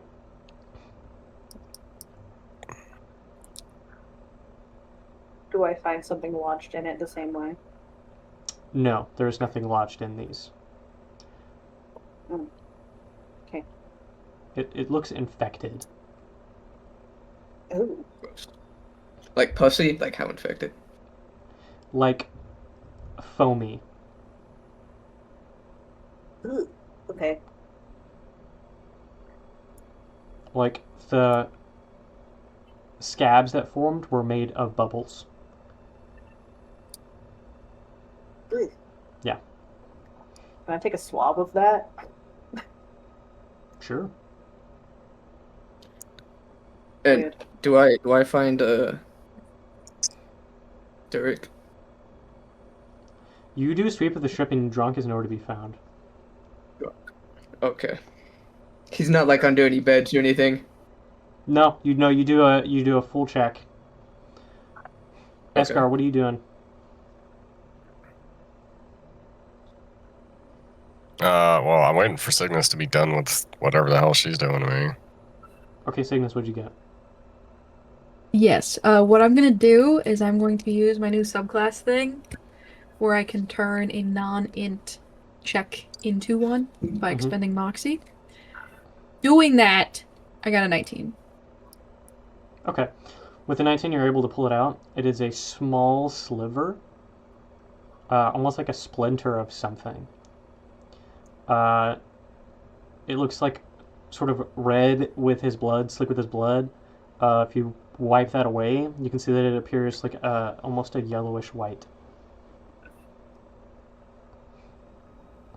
Is it the same color Okay. as the weapon that I saw? If the two of you sort of like compare, you see that yes, it does look like it's about the same color. So that's just from the weapon chipping. Great.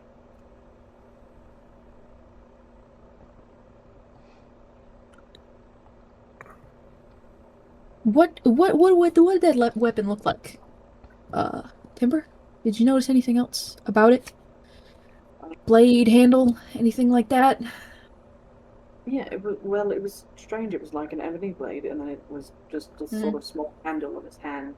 Not very large. Sharp, obviously. Okay. Okay. Did you happen to catch any patterns or anything on it at all?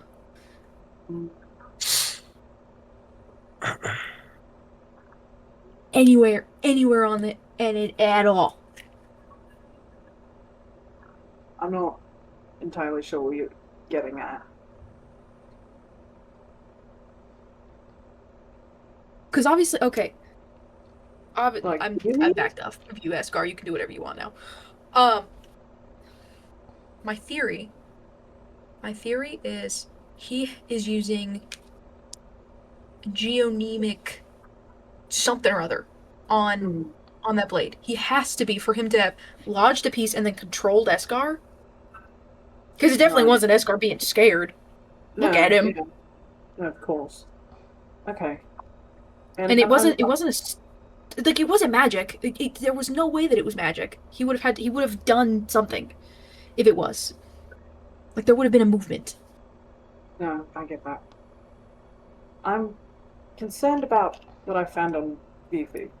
Right, it's this scratch mark, infected already. Bubbly. Like a swab. I know we don't probably have a med bay up, but once we do. Well, we need to get power to the ship. Right. Yes. Shit, yeah. Duh. Can I try and jumpstart the arc actor? Yeah, you go to the you go to the AUG. AUG, that's it. You go to the AUG engine, the Old terminology and all that. yeah, the AUG reactor, and use an old slang. You're using boomy Yeah. slang is what you're using. I read a lot of old textbooks. Oh, They a didn't lot update it. of old textbooks. Yeah. And you see that it is completely dead. Not only is it dead, but it looks like it's been tampered with. You can see that it looks like it's been pried open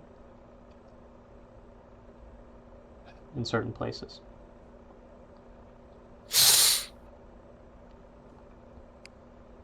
Can I do anything at all to hotwire this bitch? There's been a time that the ship has gone completely dark before. And Yeah, I it's have- done this before. It's done this before. Mm-hmm. Can I do anything about it? Hold on. If I can't, I actually have a bit of an idea. Can I use my mini AUG engine to give it a shit of power to jumpstart it? You move to do that, and it Okay. should work, and it doesn't.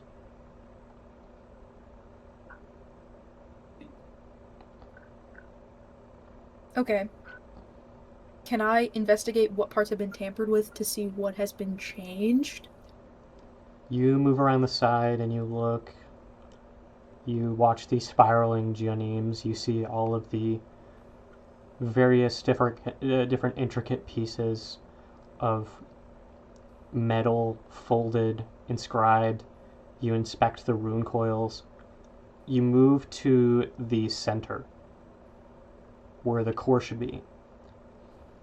And you see that the access panel, the hatch that you would use to get to the core, has been opened. And you pull it open. And you've never opened an AUG engine like this. It's supposedly very dangerous. They're very finicky.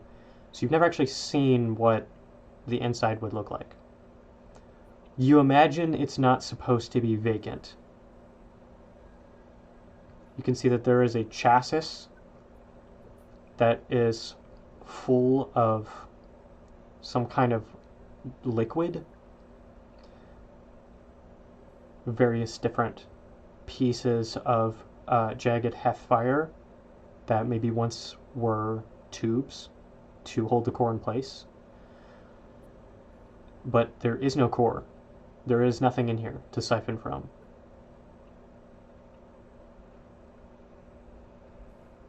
So what is the core from here?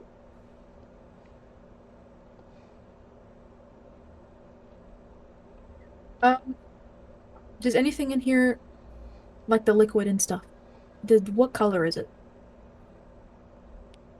It is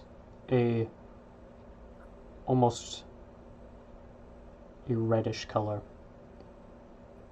It's like reddish brownish. So it doesn't match the color of the orb that they smashed. The liquid does not know. Okay. For clarification, the one that they smashed, that was the one that we got when we were on that one ship, right? You did not take that with you. Off of... No. Yeah, Okay. you talking about the one from the cargo ship? Yeah. Yeah, we didn't take that. We left it there. You left it there. I Son asked. of a bitch. Yep. Yep. I asked you Ah. specifically, and you said specifically you were gonna leave it because you wanted nothing to do with that shit or something along those lines. Interesting. Love when things bite me in the ass. All I right. was told not to take it.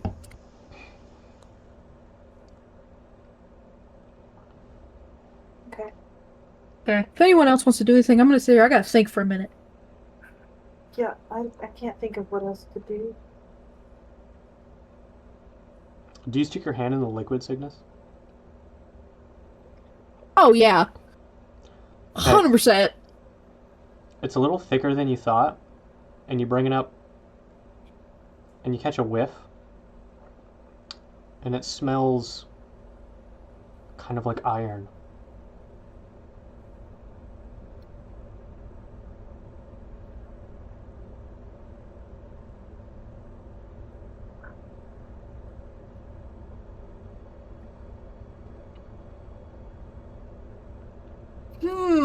Okay. What? I wanna go up to the kitchen and check if we have anything like in the freezer, like any frozen meats or anything. I'm gonna say you don't have any frozen meat. But you guys probably had some like special foods in there, like things that were not long-term Aurorian travel friendly, but things that you got just to enjoy yourselves a little bit. Maybe some ice cream, maybe some frozen Lorcus carcasses that were being The stored. comets. The comets. Basically, I just want to like go through the kitchen and like try and preserve as much stuff as I can. Yeah. Like any of the like the stuff that has to be frozen or like cold. Okay. So you can take that out and you can like put it in a container. Currently, there is no like ice box that you could put that in. So at the moment, Well, do we have like ice? Do we have like an ice machine? you have like dry ice Mm. that was being used for this freezer.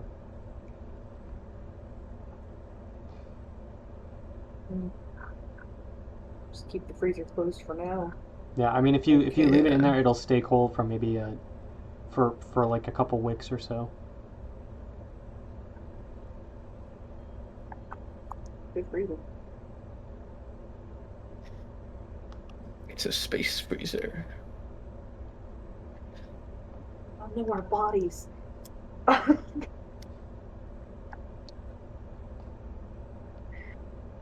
Oh, we have corpses on board. That's not good.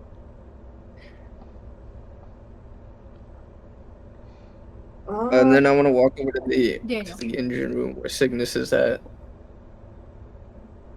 Yeah. In my studies of how ships work and how AUG engines work, Yeah. and everything, how the core is supposed to work, do I know anything about? I don't want to say like composition, but like how does it work? What would I know about how these function? Anything about the core at all? All it says in any textbook that would cover this type of thing is that the AUG reactors work by basically taking the information when you jump and storing it somewhere, storing it just like in the core, basically is what it says. Mm-hmm. And then it sort of it just generates a bunch of energy really, really fast through a series of stacked ruin coils, uses that to break open a large enough bell rift to squeeze through. And then, based on the information that was stored inside the core, it is then spit back out into the third dimension, wherever the core calculated your position should be. You can take advantage of this by forcing the core to do calculations and basically calculate a distance away from where you were. Depending on the core, it gets more and more accurate, which is why you have varying degrees of short jumping and long jumping, skipping. It does not say what the core actually is. The true composition of AUG engines are a closely guarded secret. They cannot be manufactured off of Vimnia, as far as you are aware.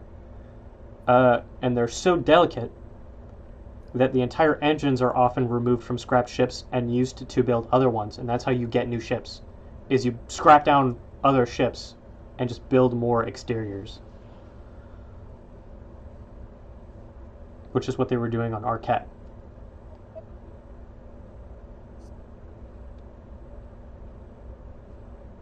The books say that it is dangerous and like highly potentially fatal to open up the core, and it sort of implies that the core itself is just a larger coil. Okay. Looking at this liquid, does it look like it has been sitting here, or like it, I don't know, is like from because obviously it's blood, like basically is the connection I've made right now. Is it like on something sharp? Does it look like it's splattered from something, or is it just like sitting in a pool at the bottom? It's just sitting in the chassis.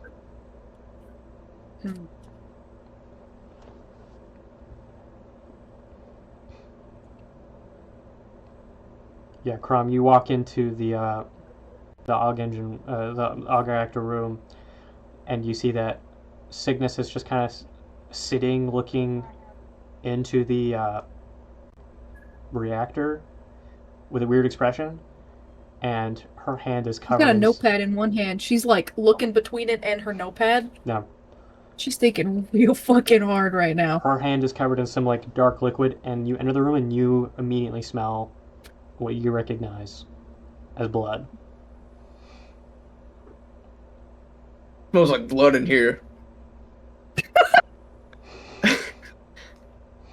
Yeah, no shit. There's some in here. Oh, that's gross. Do you have... We need a The core's plan. gone. The core's gone. I don't have a plan. We don't have a way to turn on the ship. Then how do we get a way to turn on the ship? We get a core. I don't fucking know.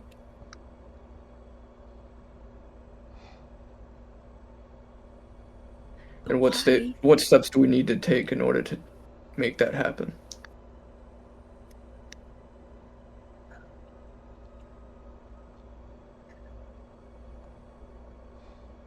Obviously, they took it. So there has to be a place that they're keeping a core. We also know that the scrappers have been looking for a specific core. Right? So they have to be like having people come here, rifling through their ships and stealing their cores, looking for that pale core. Or they're trying to, like, I don't know, get enough that maybe they can manufacture it themselves. You know? But there has to be a place here where they're keeping them. Obviously, we know they broke ours, I think. Pretty fucking positive. I've never looked at it. But, I mean, they had an orb. Probably what that was. That they threw on the ground. Well, they threw it on the ground.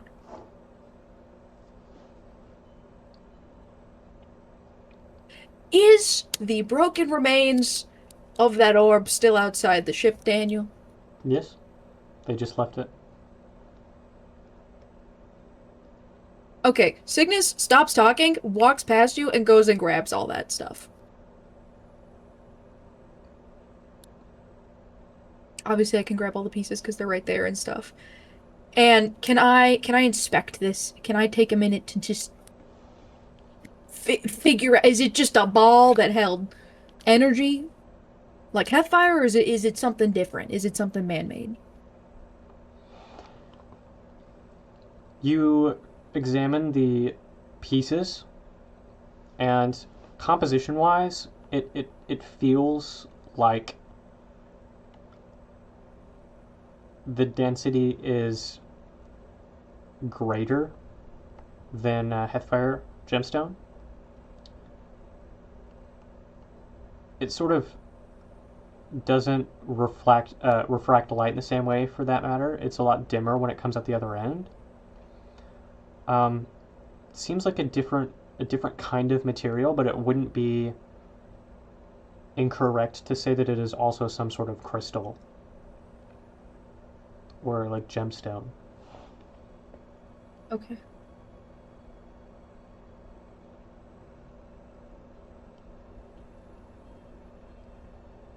Okay, I'm gonna go back up to where Crom is.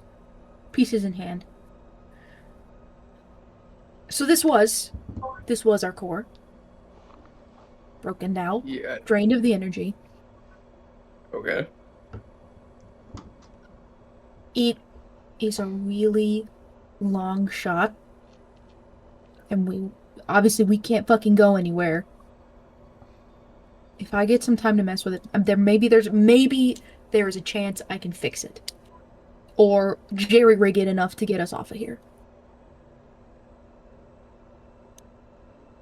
Our only other option really is to try and find a core, but not only are we gonna have to find where they keep them, we're gonna have to obviously sneak past enough people to do that. We're gonna have to somehow avoid Heron. And also, last I heard, they were extremely dangerous to mess with. And if I had to guess from the blood right here, someone had issues taking it. But also, it doesn't look like it doesn't look like recent, right? Like someone messed with it 5 minutes ago. The blood, I mean. It just looks like blood. Is it warm? No. Okay. Wait, why is that there, though? Well, if you can't fix it, then, and we need to find one. It's a good thing we do know people who know about their operation.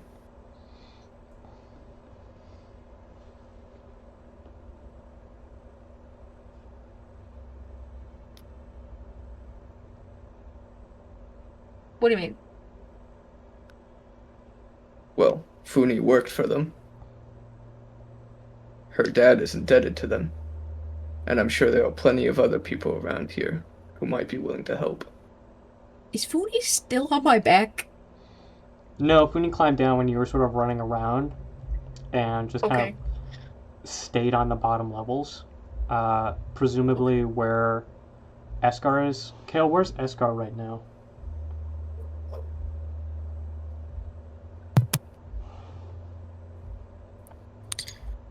Well, Cygnus went to the reactor room to go try and figure that out. Eskar would just be pacing, I guess. Mm-hmm.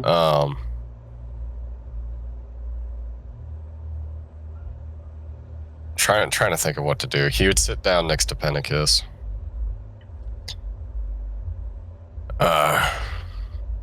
You probably, I don't know if you can hear me or not, but we're gonna figure it out. And I'm sorry. I wasn't here to help stop them.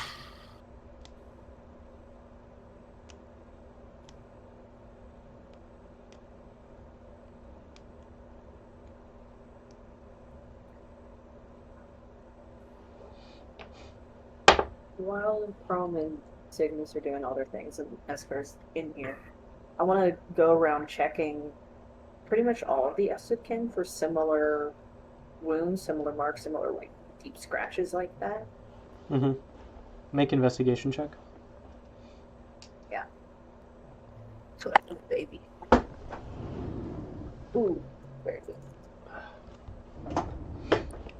Dirty 20. You find similar scratch marks on all of them. The numbers vary. At most, it's 5. It can be anywhere between 1 and 5. Essentially, is what you're gathering. You see that on Pennicus specifically, there are multiple sets. It looks like 3. Okay.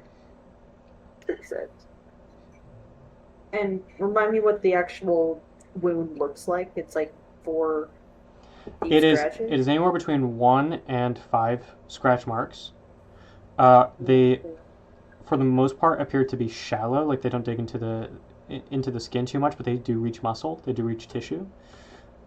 Okay. They sort of froth blood instead of breathing in the normal way, and look infected to that extent. You can see that it's hard to tell because they're already green, but there might be some green around the edges.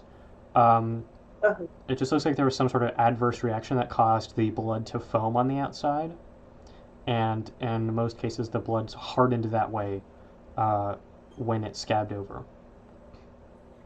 Gotcha. So it has these like brittle, airy scabs.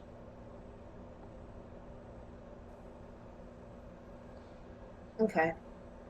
They do all seem to be on the like bottom half. Okay. And they're not very deep, but how wide are they across?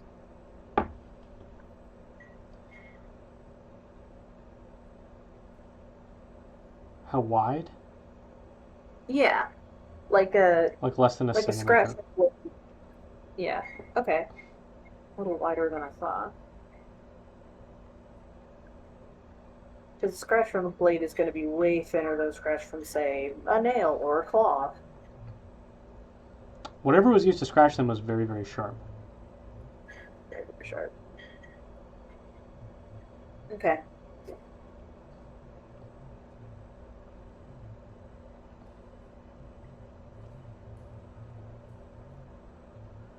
I'm not able to determine what made that sort of mark, am I? Can I determine? Can I roll something I've to given determine? you all. I've given you hints, and those are the Yeah. things. Those are what you have learned from your investigation checks. Well, I'm worried. Okay. Was there a specific question you had that's not like what did it?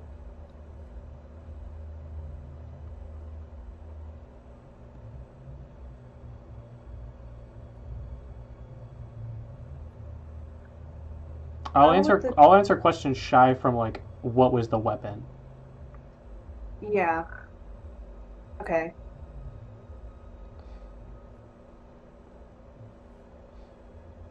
I'm trying to think Mm-hmm. with all the pieces you've given. I mean, I might as well rule out my theory. How do these scratches compare to the claws of an Estidkin? Because I've dressed wounds caused by them before. Typically, they're deeper than this and rougher than this. Mhm. For the size of the marks that you've seen, like for the size of creature that are delivering the marks. However, Okay. someone like Yensikin, who has smaller hands, might deliver a similar series of scratches. How big is Drunk compared to the others? He's like twice as big as Yensikin, half as big as Gorik. He like So almost small. he's on the small side. He stands about 5 feet. How tall was Heron? Heron? He was...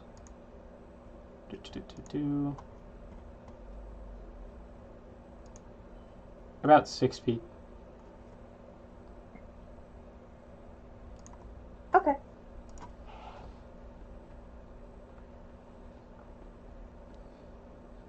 My theory is a craftsman. That's for sure. Okay, then I just want to go around and kind of like up in the med bay, grab some supplies to kind of disinfect and dress these wounds. Okay. You do so, and you One spend by some one. time doing that around. Esker, you hear Pennicus, a very, very low moan.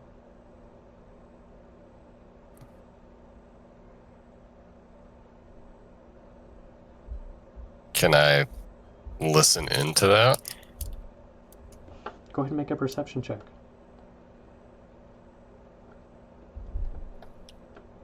Holy shit. Perception 23.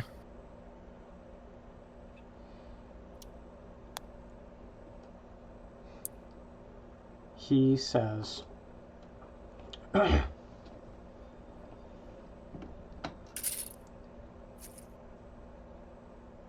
find them.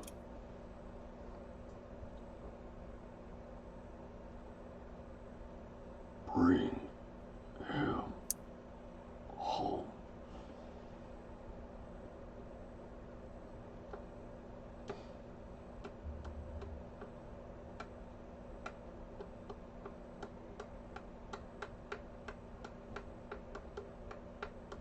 I'll find him.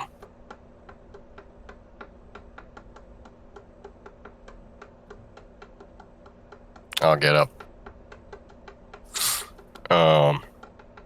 Who else is in the room? Like in this general area? You look over and you Me, see Timber has begun Yeah. to dress the wounds of your tribesmen, or tribesfolk.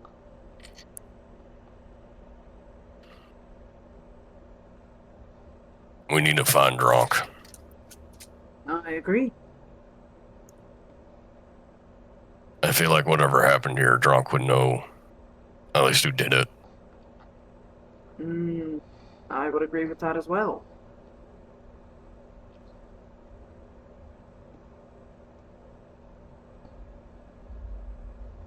Well, did we find out how to get the power back on?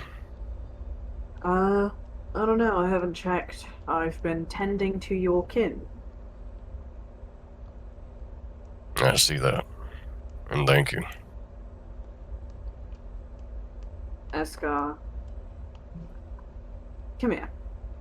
Come look at this with me. All right.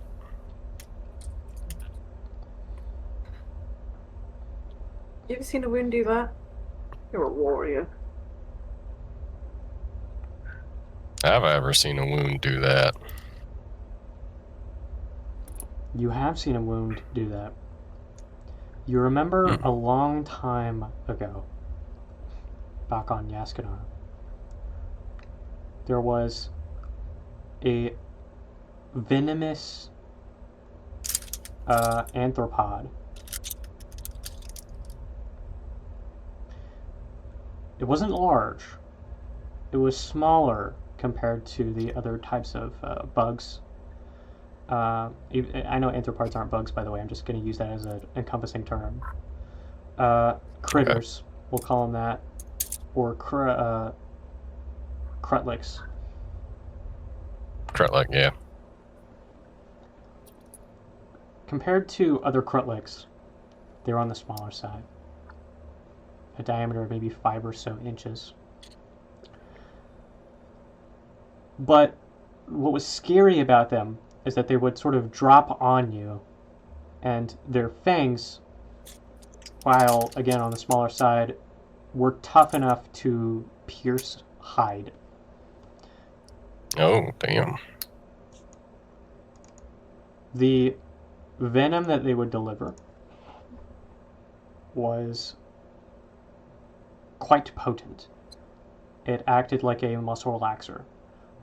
It's how they sort of subdued their prey. And because they were used to hunting animals larger than themselves, they had sort of evolved to specialize in secreting a lot of it at a given time.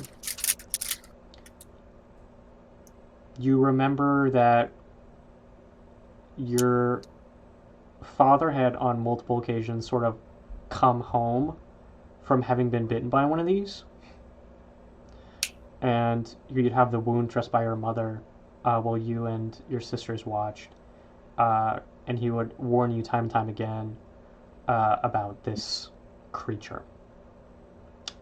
He said himself that he could only withstand one bite, and that alone was an impressive feat. Yeah. Well, the only time I've ever seen something like that is this Kretlik on the Escanar. It'd bite you. It's pretty small, but could get through our skin and do some nasty things. Hmm. Kind of relax you. Like this. Once you're fully kind of laid out, that's when they start nibbling at you. Okay. And was there a way to extract said compound? Or Well, I know my mama, she would usually take care of that. Hmm. I don't know how she did it.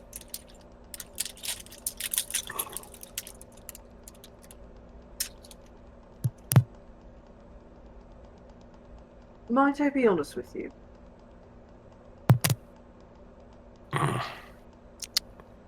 Yeah. My fear and my working theory is that our dear missing friend might have something to do with these scratches. You saying that Dronk did this? Maybe. Now, why would he do that? I don't know. But if he was being controlled like you were just controlled, that might be one reason.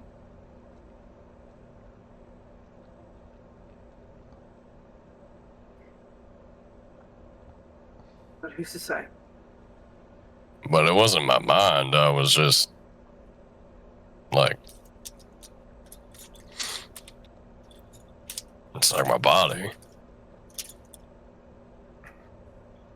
Would you describe Dronk as being of strong mind?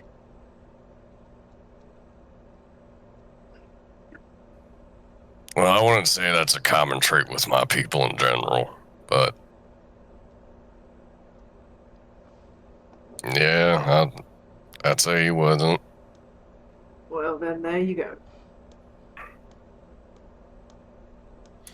That's honestly best case scenario in my mind right now.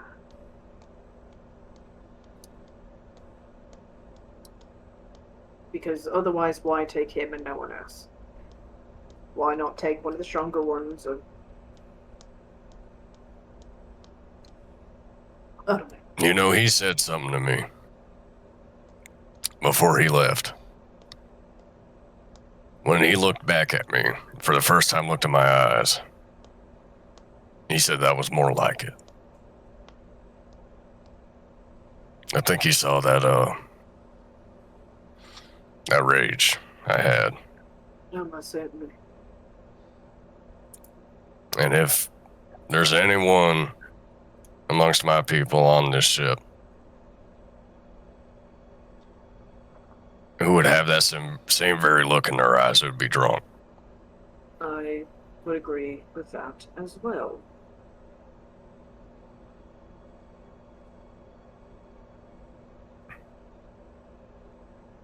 Alright, well, And that guy seems to be more of a, I don't know, what you call it. He's a character. Speaking nonsense. Sociopath. Quite likely. I don't know the meaning, but sure. You'd agree if you did.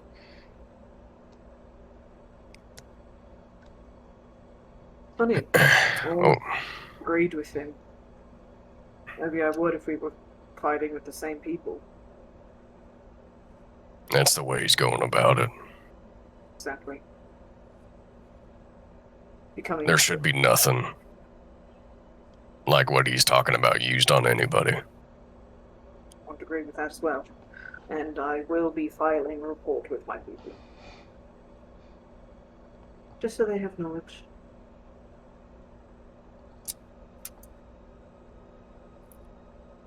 Speaking of which, of our people, we should meet up with the others, see what they found, and then, yes, somehow, some way, get Killian's body back to. I don't.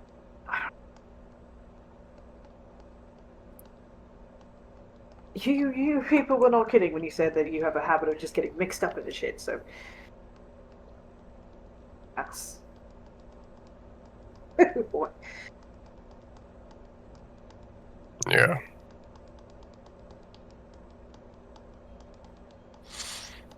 By the way, it is dark. There is very little light coming from the windows, and I do not like the dark, and I would like to get this fixed. Well, let's go find him. I'm gonna start walking off. Okay. I'm just gonna follow you very closely, because I can only imagine it gets darker the deeper you go.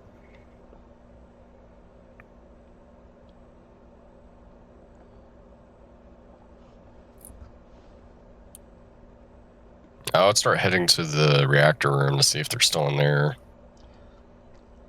Yeah, you go and you head to the reactor room, and they're in there. You see Cygnus's hand is covered in blood. You recognize the smell. Oh, yeah, I would recognize it pretty quickly. Yeah. Now, did you kill somebody in here, or was somebody already dead? No, I found it. She's like pacing.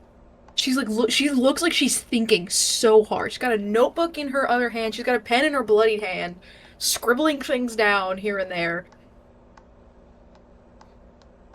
No, so, fun fact, that orb thing was our core that broke, so I don't have a way to currently turn on this ship. Oh, so that's what it's like. Okay. Yeah, that's why it's taken so long. And yeah, there's blood in here. Not great. Where did the blood come from? Is there a body in here? Just a second, Asgard. Just a second. I'm having a thought. I have a question, Daniel.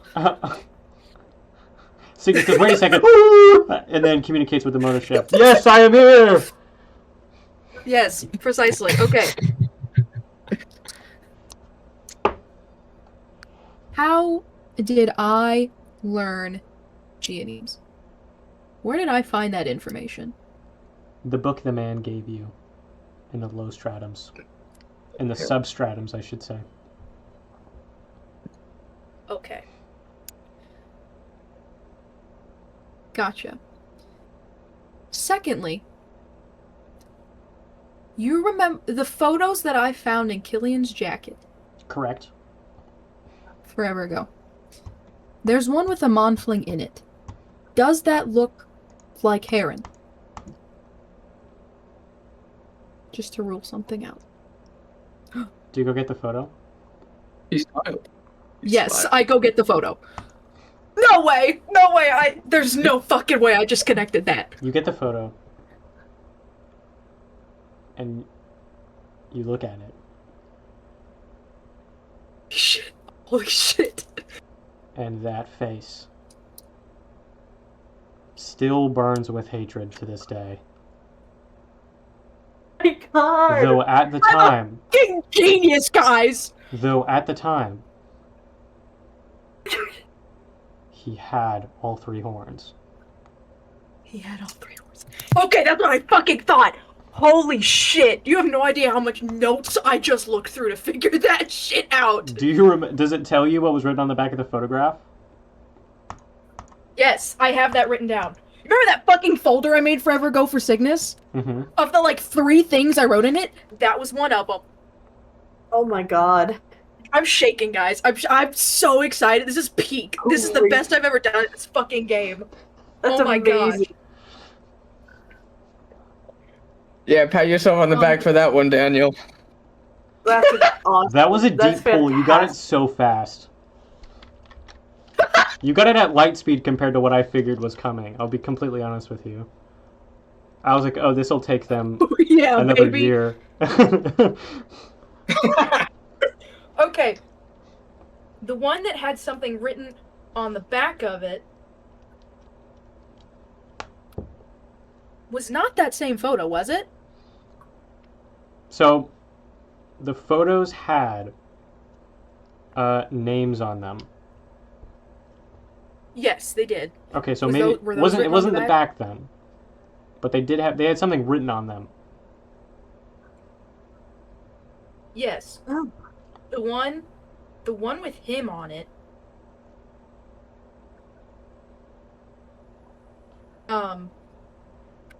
That one also had Morth in it, and I believe it had his call sign on it.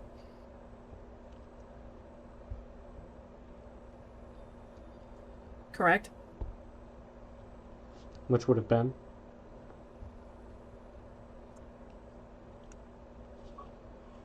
Did it have more?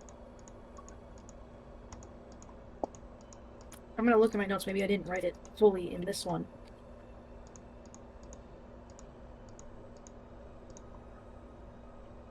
When did he die? He died fuck you forever. And yet he keeps coming back. Here we go. Yes, okay. It's like William Afton at Five Nights at Freddy's. I always come back. And then Springtrap appears behind you!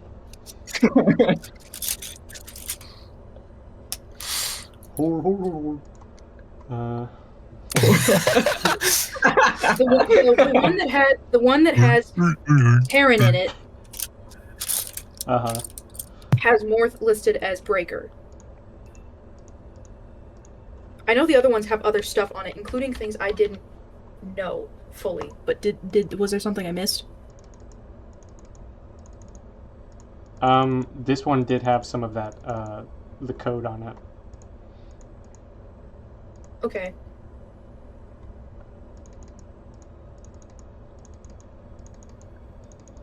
It was that like military jargon that Killiam would use to like organize everything and organize shit.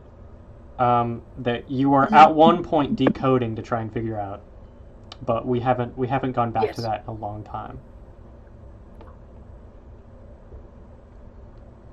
But yeah, you turn the photograph around, and on the back of this one is like some military jargon. Okay.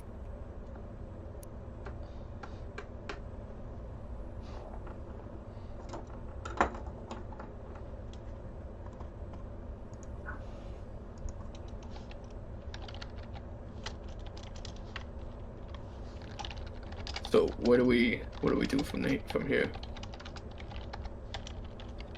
What's the plan? Where did that blood come from?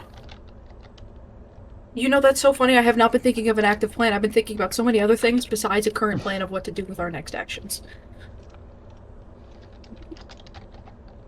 It just takes a minute to just, like, breathe. Okay. So obviously, we don't have a way to power this whole ship. If we need certain things on, certain small things, I can maybe jerry-rig it with my little thingy. My little mini log engine, you know? But what we need to do is, I'm assuming all of them are stable, all of them are good, they will wake up soon. Yes.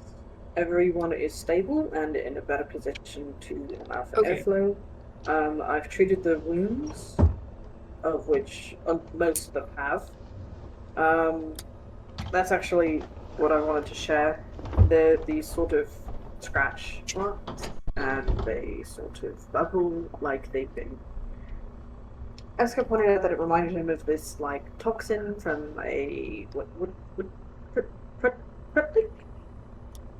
Critlick. Yeah. That on his world's gone. And my fear is that they were caused by drunk, rather willingly or against his will. So drunk would have to be infected with something to do that same effect, correct? Well, Am I understanding that right? I guess. Or he'd have to have coated his balls in poison? Is that a thing you can do? That doesn't Yeah, make any probably. sense. Why would they go to all that effort? I don't know. I don't know. Unless they... No way, there was somebody else on here, and somebody else is gone. We didn't see them leave with anybody. Did we? What, that other guy? Yep. No, We it was saw just the him. two of them. Just the two. So that's my working theory. Where did that blood come from? Listen, everyone's asking about the blood. I don't know what's going on with the blood. Well, where did you Like, where did it come? Like, is it Oh, location? oh, where okay, did you listen, touch it? It was in where the core was. Okay. Just clarification Okay, for me. Is it I'll walk over to the core. Is it actually blood, or does it just smell like blood? We're about to find out. I go to the core. You look inside the I core don't. and Well, you I don't know if see he said that. a dark but semi-translucent liquid inside. That Okay.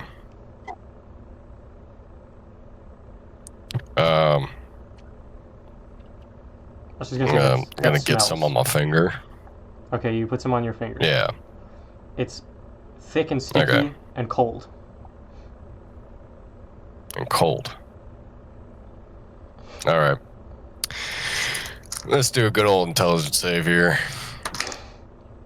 He's gonna lick the blood. That's an 8. That's below a 10. I lick it off my finger.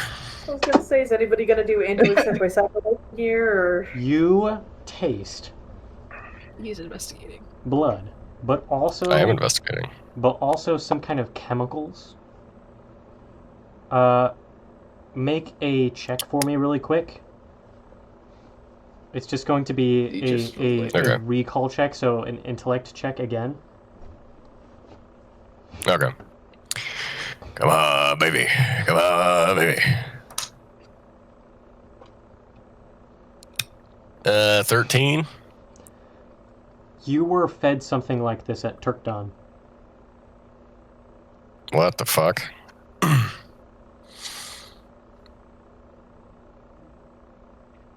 Oh man. You know, this Is it stuff blood? kind of tastes like. Yeah, it kind of tastes like something we had at Turkdon. Blood? They fed you blood. Oh, I don't know. I can't remember what it was. You were never told what Blood. it was. You're tasting You guys blood. just called it the red stuff. Yeah, it's just the red stuff. That's all we ever called it. Esker, are you fucking with me right now? Are you genuinely fucking with me? Well, why at a time like this would I be doing I that? don't know. It's blood. Why are you calling it the red stuff? Is there something not? Because about it tastes like the red stuff. It's got like that chemical like taste. Like it ain't blood. I've tasted blood. Okay, it's My it's own not. others. It kind of, I don't know. Okay, so I have a question for you then, Esker. When they fed this to you, Okay. Was it just as like a snack? Was it before something, after something? What's the context in which you were fed this red stuff? It was before testing. Okay. It was before the testing.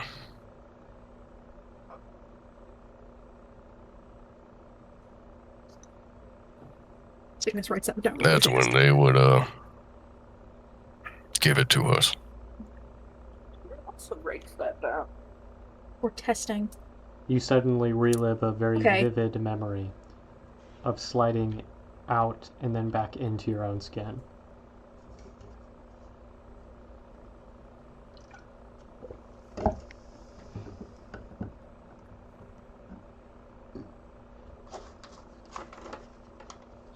Be sure to drink it all.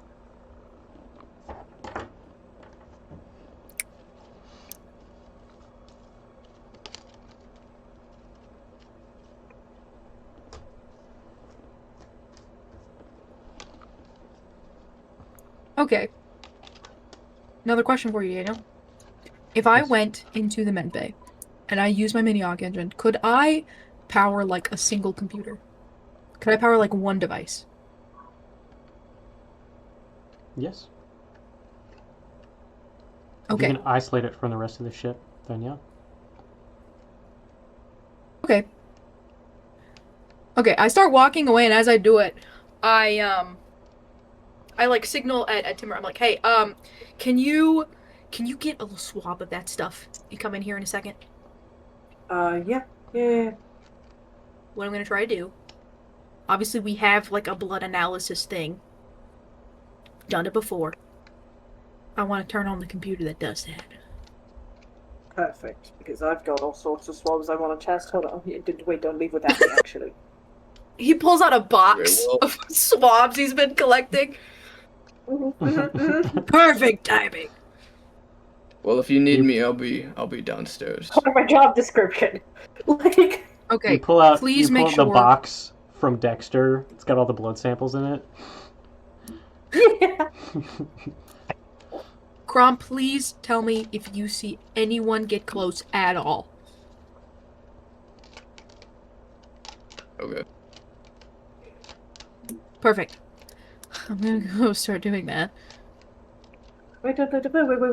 Like, just follow after her so fast. Go ahead and make a tech check. Wait, my swabs! He does not want to travel alone through dark corridors. Okay. Let's see. Where is my tech? Ah, yes, here we go. That is a 26. Okay. With a 26, you're able to start up the computer. You're able to start up the equipment. It does take a pretty big toll on your mini aug engine. This is about as much as you're going to be able to do with it at once. But you do start both of those up. It's fine. You begin analysis. It looks like analysis is going to take anywhere between like 8 to 10 narcs. Okay. So battle. I'm gonna leave my shit hooked up. Yeah, I'm gonna leave it hooked up. I want to take a glance in the freezer. Are the bodies still there? And I mean like the tiniest peak, so I'm not letting too much cold out.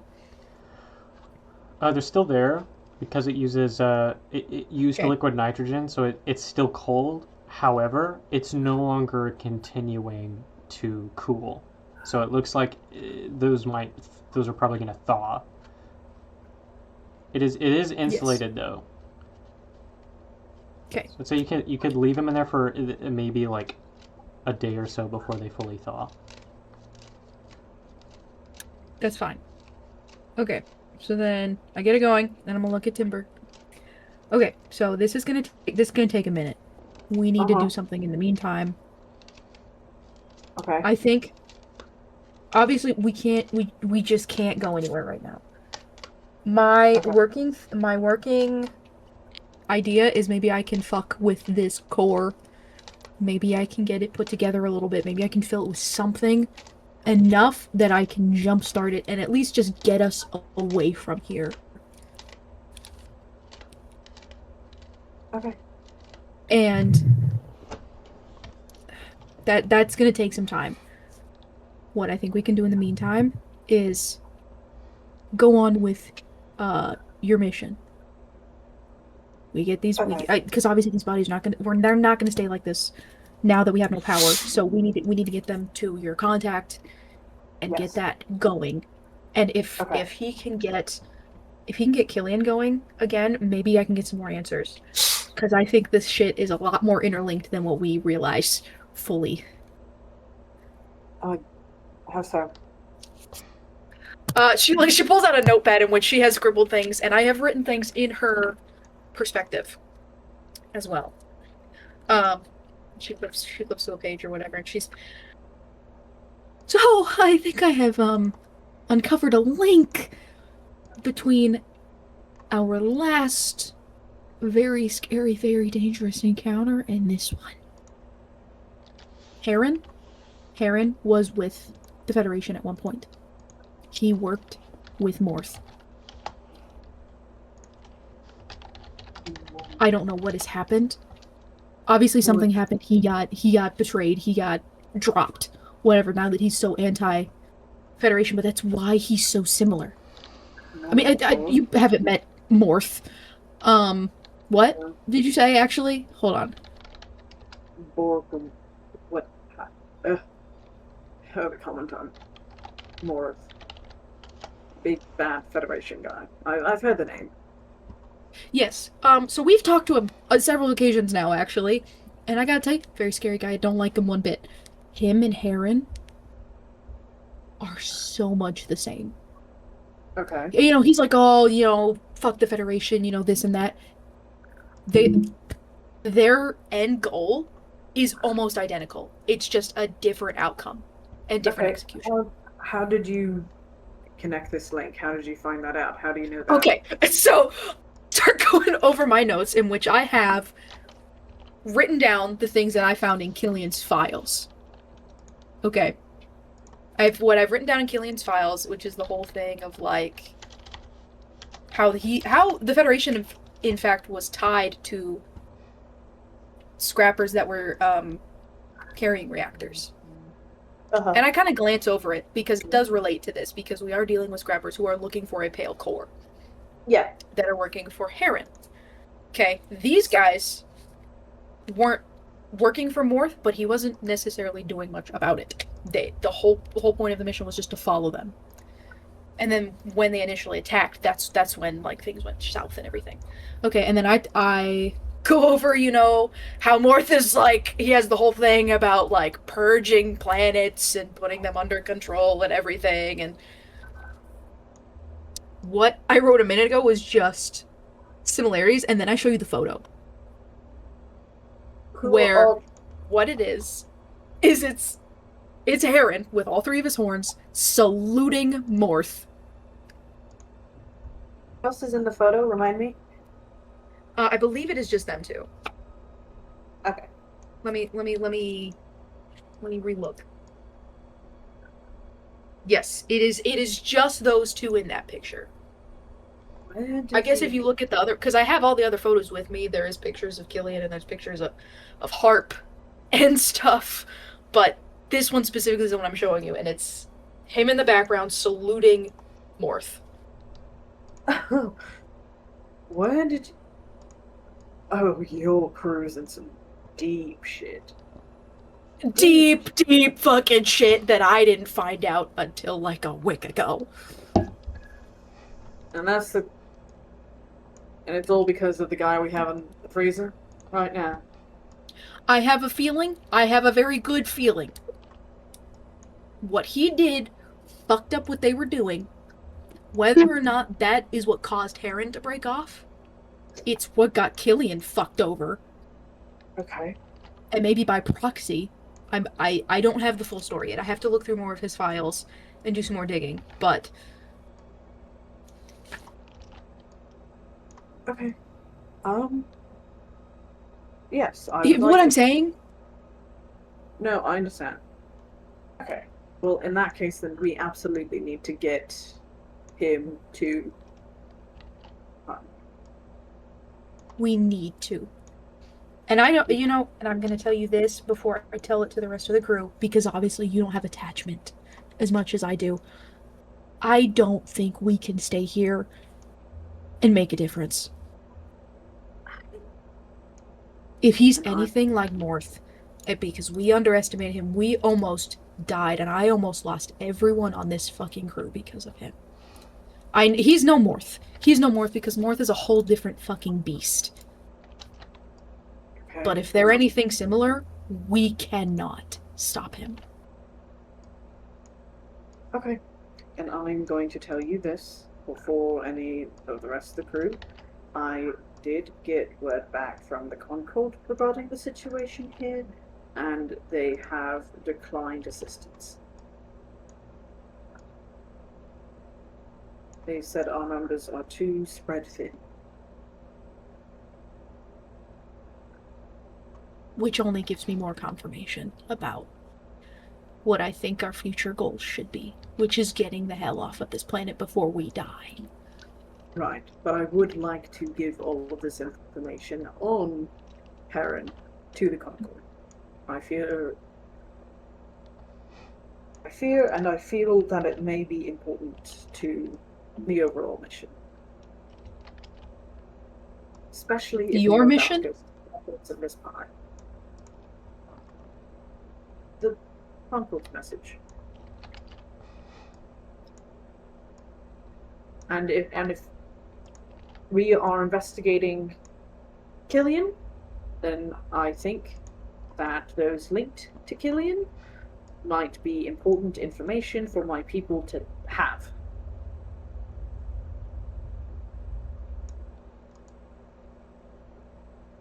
I don't know how to link. Do you think that the Concord, if they were found out, would survive? Oh, yeah, sure. Do you trust the people you work for? Yes. Well, yes.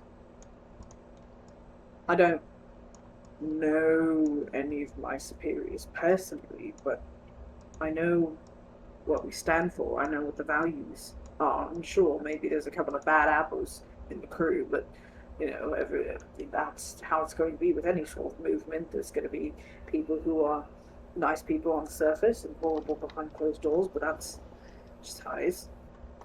You don't know any of your superiors? Do you know their names? Marcus? Okay, yeah, we know Marcus.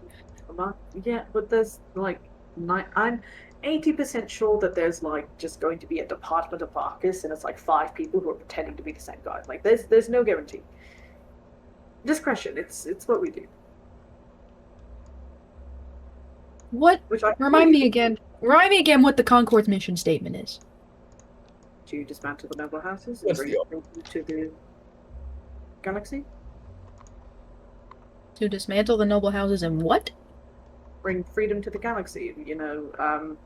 Get out the Federation. Help with injustices. Bring power back to the people. Voices of the little guy. That kind of thing. Okay. For now, until I can sort out what I'm looking at, let's keep it between us. Okay.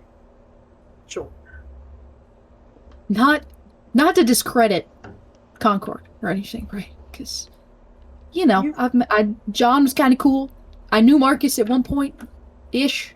He didn't seem like a terrible guy, but there tends to be a lot of corruption in a lot of higher places, and a lot of people who say they're for good things, and they're actually kind of fucking not. No, I get that. Believe me, I get that. Okay.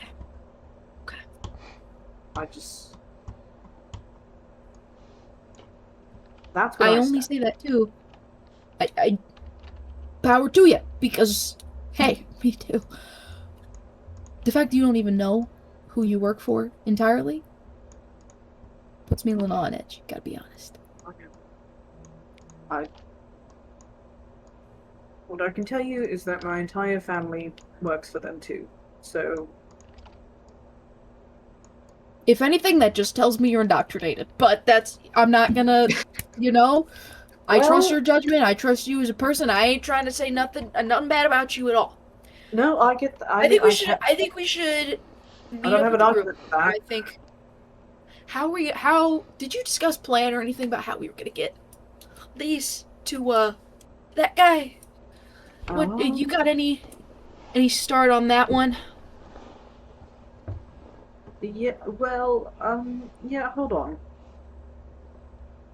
Yeah, hold on. I said we would get in contact about it. I should have his number in my pocket. We're both looking at separate notes. This is really funny. Yeah. Timber and Cygnus are both going through their mental catalog. Gosh, it's so dumb. Do we have any, like, battery-powered flashlights that I could just have? That'd be great. I really, really love a flashlight right about now. Do you not have, like, a light on your data pad or anything? It's fine. You know, hold on. You know, give me a minute. You figure out what we're gonna do. Yeah. I'm gonna go run out of my stuff and grab the fucking glow stick that I have. Glow rod, whatever the hell. I bring you back a glow stick. That'll work. Pink one. I hate the dark. No, crack that. Look over my notes. I don't think we arranged a plan. I kind of grew up in it, so it doesn't really bother me that much. Well, nope, we did not discuss a plan. I'm just gonna contact Han. So. What do you say to him? You up? That's exactly what I was thinking. Yeah, just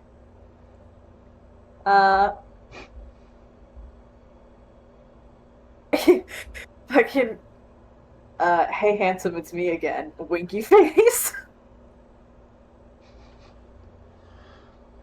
And then just, how do I get this package to you? Like it comes Talking off about myself. party. Like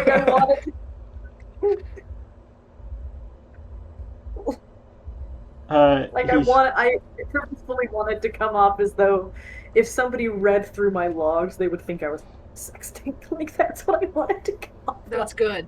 No, that's good.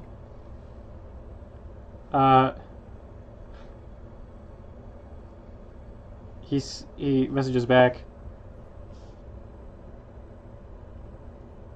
Just walk it here. I'll take it wrapped or not. Ooh.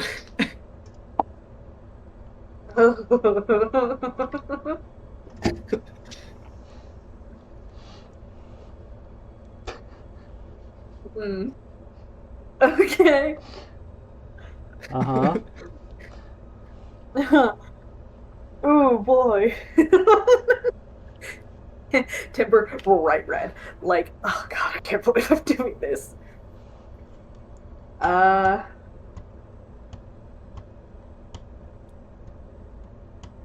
You hot or something? I thought it's actually kind of fucking cold in the ship right now, I'm not gonna lie. Yeah, he said for us to just bring it over. So we're supposed to walk across with it. So not to be like a negative Nancy or anything, you just want us to walk a corpse out? Right. Yeah. I gotta say, I don't know that that's gonna work that well. Right, that's what I'm worried about. I mean, he said he would take, we could cover it somehow. Maybe wrap it in something. If we have a box. I'll say this: there's no reason that the Lily Concord would expect you to not have a way to transport the body if you've already accepted the mission to transport the body. So He assumedly is just he's just under the assumption that you have a way to bring it to him because you've transported Yeah. it this far already. No, I had it on a ship. I'm just gonna be like, I mean, it's a little large and obvious to just be walking around with.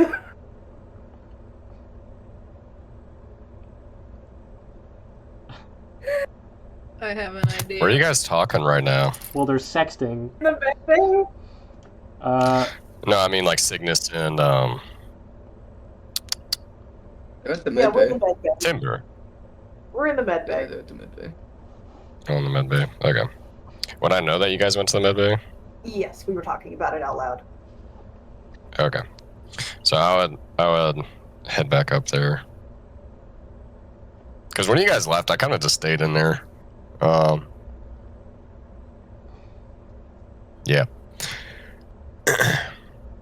Yeah, that was the message I sent to him. Okay, He's so like, he sends back, glad to hear it, winky face. They.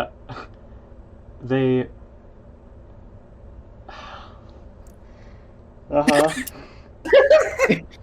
Yep. Yep. So he says, Really got him Yeah. thinking. he says back, glad to hear it. If you're worried about appearances, they have some good places in town.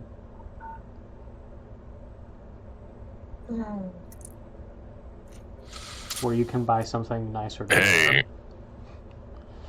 Mm-hmm. No, just knock knock. like fair. Knock knock. As I just kind of peer my head in through the med bay. So what are we doing? Our current plan is to get this to where, let's point out the fucking freezer, to where Timber needs to take it to. I'd start to look at the freezer. Is this thing bolted down, or is it just like a deep freezer? If you start picking up the freezer, Kale. I'm asking God. This one, this is bolted down. It was. God damn it! It was fixed. It is. It's basically a emergency like life support system where if you cannot like bring if somebody's in a condition where you need to buy some time, then you put them in here and it would slow their metabolism down without killing them long enough for you to maybe go do something. But Gotcha. for that reason, it's fixed for in-atmosphere flight, so it doesn't just like bang around.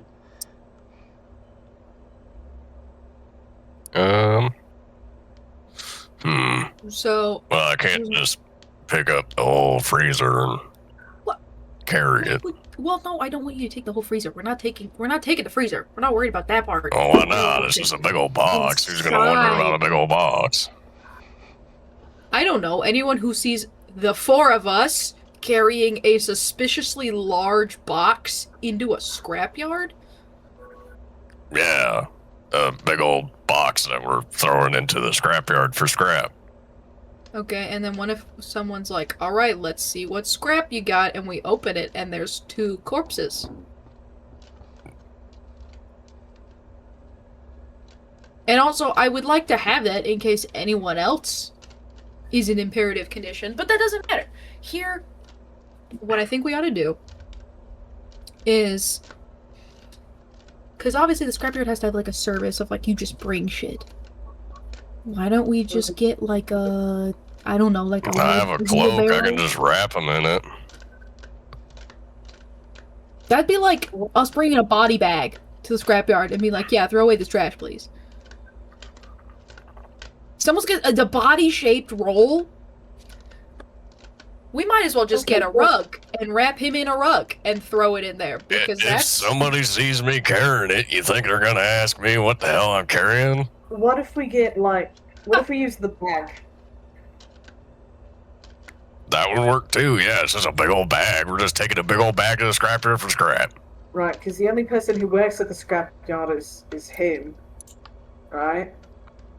So all we need is something to put the bag in and push it somewhere else.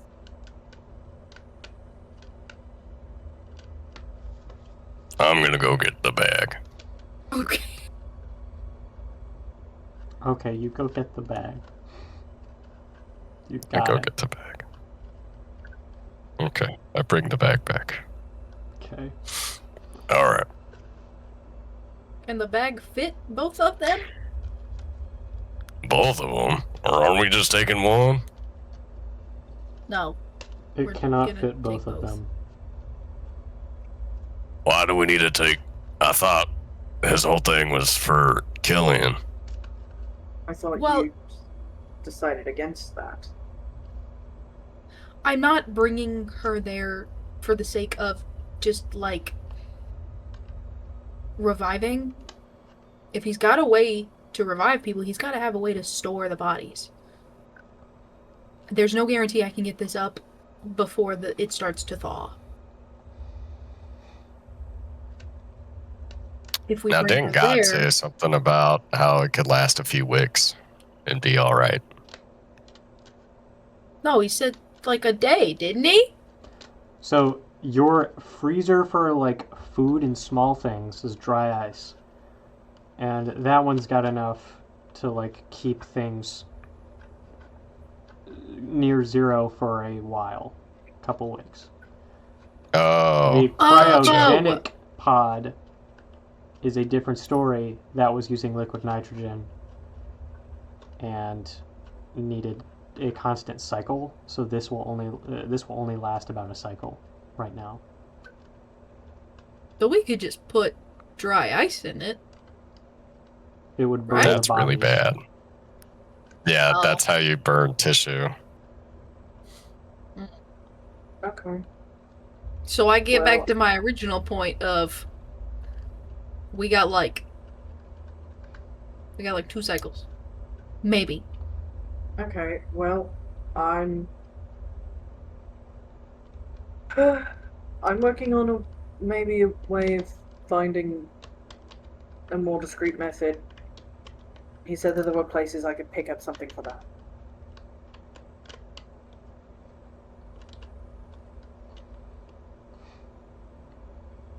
I hate to suggest this. But what if we split up? Okay.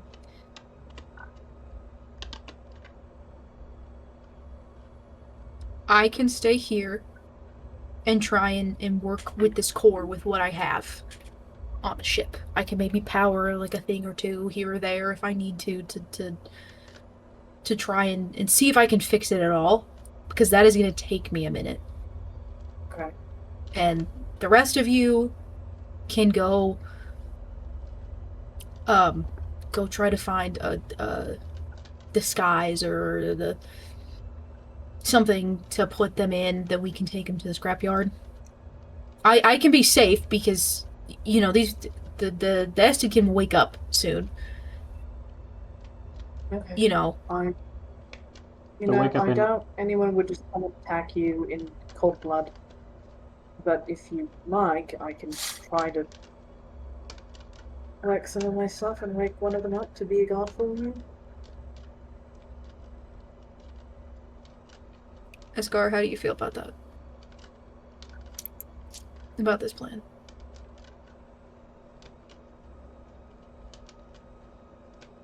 Well, I don't want to leave him here again.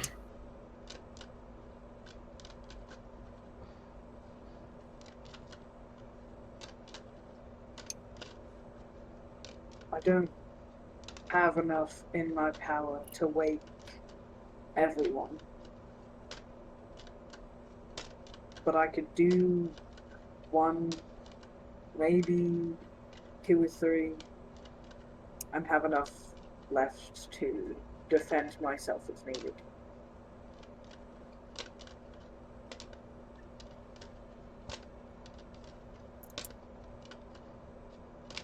And I swear that I would protect them with my life.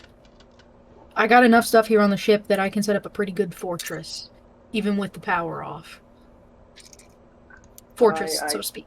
But I genuinely doubt that somebody would come back here when they've already smashed. when they've already taken the one thing we would need to do anything. Yep.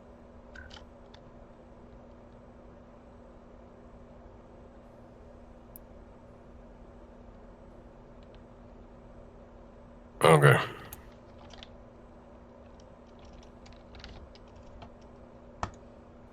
Okay.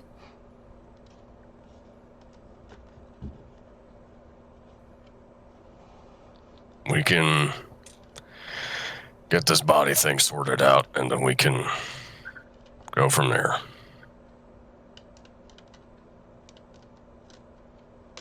Would you like me to wake somebody? If so, who?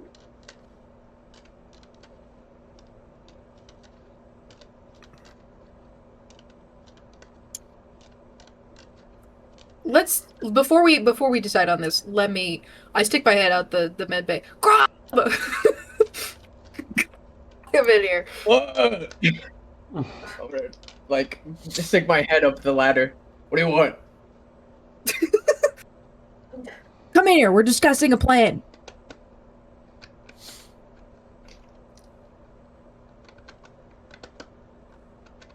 I walk over.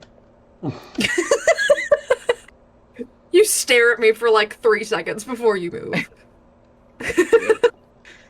Okay. So, Crom, we have come to the conclusion that what we're gonna do next is get the bodies to Timber. Okay, that makes Contact. sense. Yes. I I'm know, so I sorry. know. I'm still remembering. No, it's fine. I've only been traveling with you for a couple of weeks, that's fine.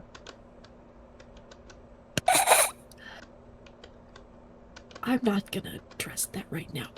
So, we're going to take the bodies there, and what I think is the best case scenario is I stay here and I try and work on the core and try and get it back up and running. I do some more digging on some stuff that I need to do some research on, while the rest of you go explore the city, see if you can find out any more information that might be useful, maybe find a better way to transport them to the scrapyard. That looks, I don't know, a little less suspicious. How do you feel about that?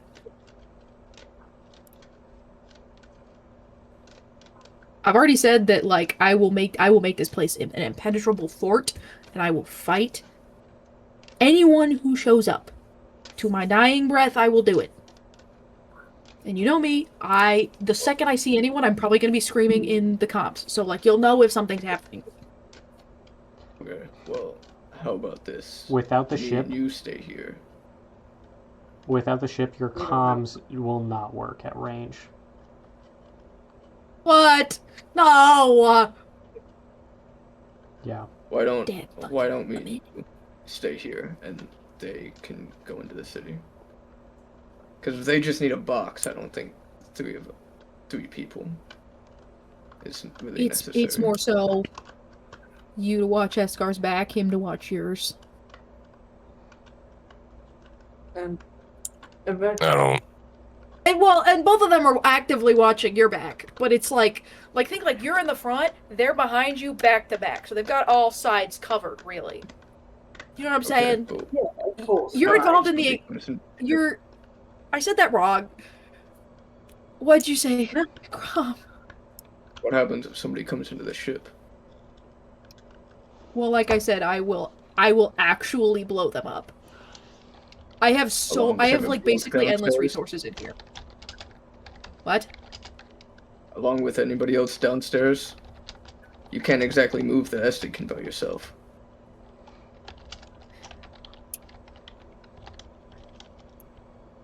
I can set it up that I can probably avoid them.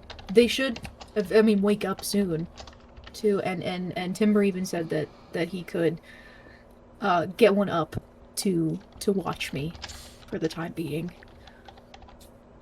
I just think you're taking a lot of needless risks trying to defend an entire ship by yourself. That you don't really have to. Crom, Crom should stay with you.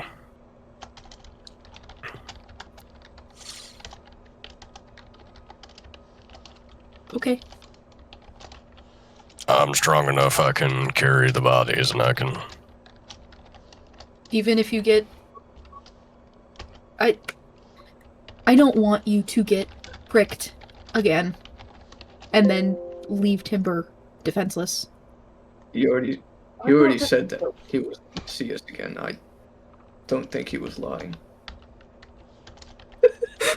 He what? What did you say? You cut out a little Potentially bit. against Timber. What? I'm not defenseless. What? You think I can't fight just because I haven't yet?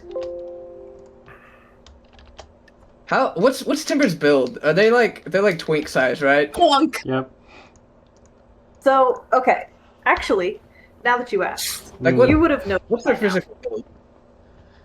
It's the kind of it's not the like overall trained physique that you or Eskar would have, right? Of course not. It's What very built like we got? specific to his weapon, which he has since stolen back from you, by the way. Oh yeah. Right, Okay. so it's like strong back and strong arms for wielding something kind of heavy and long. But you haven't seen him fight with anything like that yet. And then, like, nice legs, right? Like, he walks everywhere, or well, nice leg, since he has a prosthetic on the other. Robo leg. But he's got good size. I sort of like give you like an up and down look, and I'm like, I think he'll be fine. He's got an okay build. He's like a 7. That's more than average. I mean, the old ones are... Cygnus just starts pacing again. Okay. If...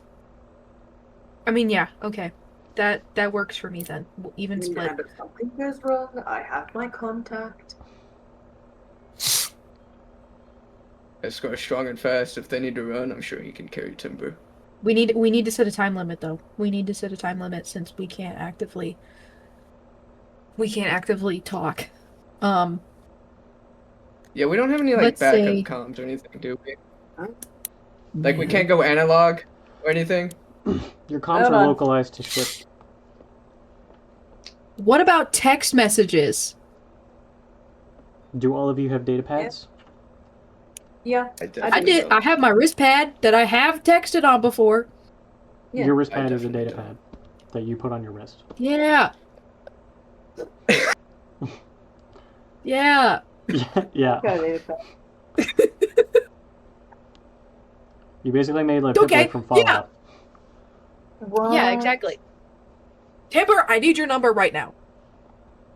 The Void Boy. Oh, okay. Oh god. We'll just trade contact. We'll trade contact. Okay, actively, I'm thinking update every like 30 minutes too much. Once an arc. Once a knock is fine. Once an arc. Okay, we'll do mutual. The second anything happens, I will keyboard slam, and I will say, if you get a keyboard smash from me, know that means we're dying. Okay. If Keyboard smash is the most effective thing to send in a panic because that means I don't have to think about it. I just smack that shit, hit send. you know what, I agree. That'll be that. Or if you get just like Okay. an audio of screeching, that's also me. Okay, perfect. If you hear audio of similar things, perfect. Sure. Wonderful. Right. If you see smoke on the horizon, it also is probably the ship. If you haven't heard Yes. from me in a minute. Yes, of course. Okay.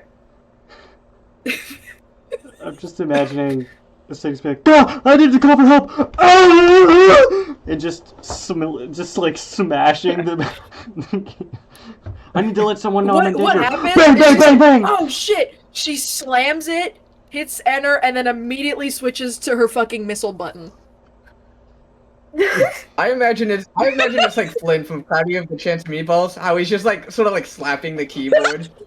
Wait, no. It's like that, but it's like on one hand, and then it cuts to the actual text, and it's just absolute fucking gibberish. So it's like it looks like she's typing something, and then it just cuts to the video. It's like big shibber. There you go. Shibber.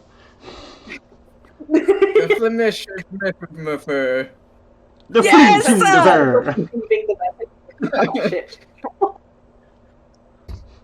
It's So Kyle. it's Timber and I are wasn't- splitting sorry. off to go get something to put these bodies in. And then it's Crom and Sigrid Yep. here just in casesies. Yeah. While trying Basically, to get the 4 active. yeah. Okay. So, for me, unless Cygnus needs me for anything, I want to spend an hour working with the weapon, the 3-part staff that I have, Yeah, I'm gonna be right back. because I have a thing. I like to think you're in the hallway. You're like, I'm ready for anything, and you just start training. I'm just With the hangar the door doors like open. down. I'm just in the hallway like. Come at me, bitch. So So Prom. This weapon has the bulky property.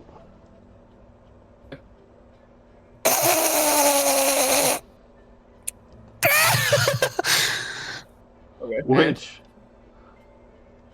Which requires both hands. Good thing I have a mouth. I will give you this. If you, I'm gonna need you to make a check right now. This is like a pure skill instinct check. You're just gonna go pure. Hold on. Yeah. You also have a tail. Before this happens, I have a couple things I want to raise to you. Okay. Yes. One, I do have improved improvised weapon mastery, Okay. and 2, I have a thing for my subclass called Crimson Armaments, and basically over the course of an hour or during a short rest, I can spend time with the weapon and gain proficiency in that weapon, and it becomes a monk weapon for me.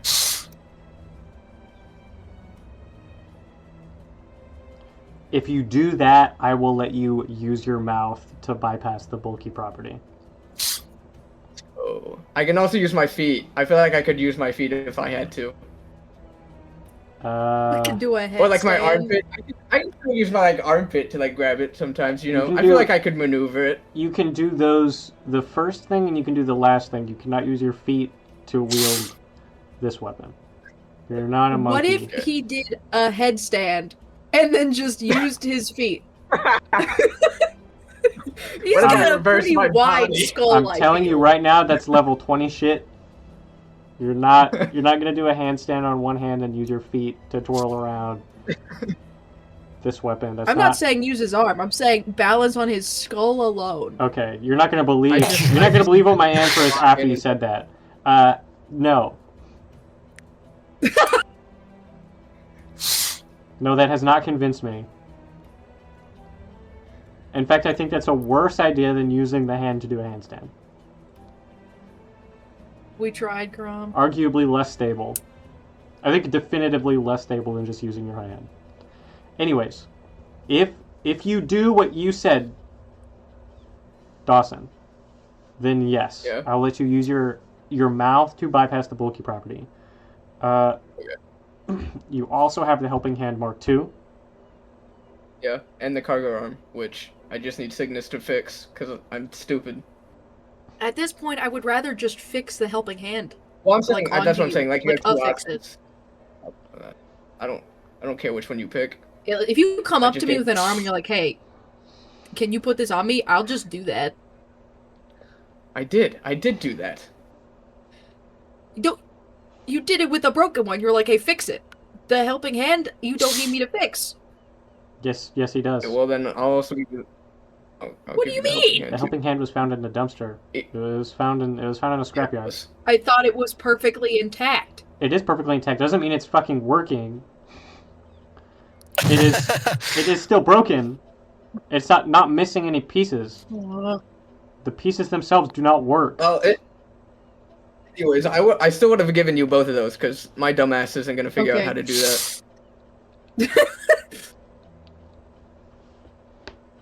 Okay, that's fine. So what we're doing So that's what essentially... I'm doing. Okay, so what we're doing essentially is a long rest. Right? Yes. We're going to flavor this as a long rest, and you guys are doing things at some point during your free time during the long rest. So I'm going to go around, and I'm going to ask specifically what are you doing during this long rest segment, and then we're just going to skip to the end of the long rest. Okay. Okay. Okay, Sam's not here, so we'll go Cygnus. What are you doing? I only get to do like one rest action worth of something, right? A long rest has 3 rest actions. It's 3. Okay, that's what I thought. I'm going No, it to isn't. spend. You said 1. I said it unconfidently because I knew I was probably wrong. Okay. So you didn't know. Okay. Yeah. Don't lie, Megan. Lie's a sin. Just be honest, Okay. why? So It's okay to be wrong. I'm gonna kill all of you. Anyways, Okay, that's all 3 rest actions. Moving on. pick someone else real quick while I think. Oh my god. Okay, Chrome, what are you doing with your rest actions? Well, the only thing I really wanted to do was get weapon proficiency with the 3-part staff. Okay. That was about it. And then just making sure nobody walked into the ship. I will say you managed to do so. Now, Yay! Crom, you may look at the item I put in your hidden inventory.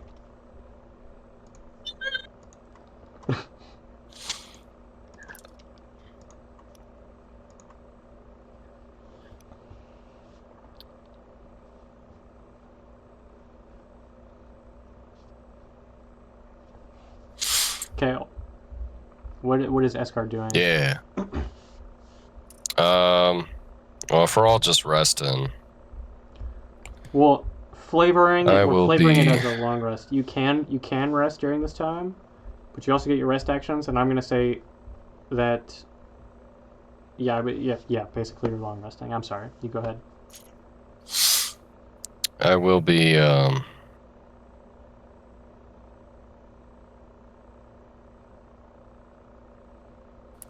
what was the new mastery stuff you're talking about?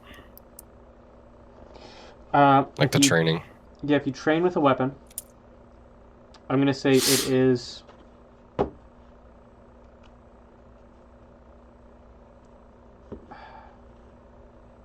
There's gonna be a level requirement, but I was probably gonna put Okay. the level requirement at 8. So I actually don't think that would matter. But basically, you can spend 30 rest actions to master a weapon.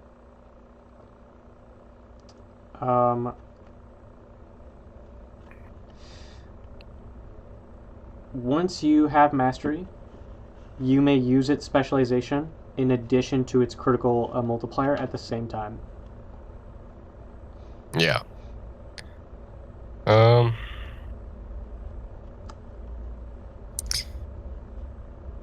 I don't know how much damage I took last session, because apparently I didn't write it down.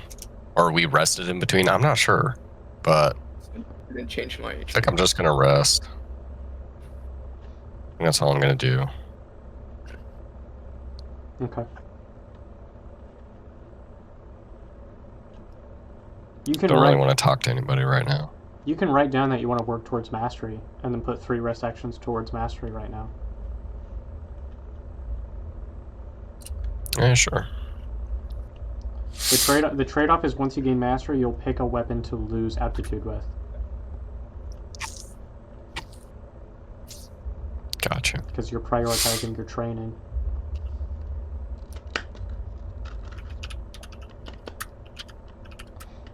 And you said it was how many total points? It's going to be 30. 30? 30 right now, yeah. Okay. So I got 3 out of 30 points into weapon mastery for Great Axe.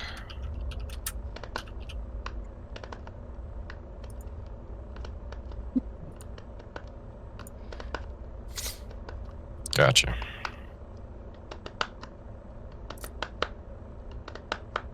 Sam, what are you doing? For what? Oh, you couldn't? Okay. So basically, we're doing a group long rest, and you can choose what to do during that long rest. And then we're going to attack what you guys were planning to do at the end of this long rest. And we're going to skip.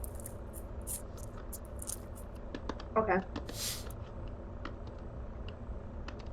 Then, I mean, I guess just, yeah, just hang out, take a long rest, get all my points back. Mm-hmm. I haven't taken any damage. I barely did any rending. I guess I can kind of work on, like,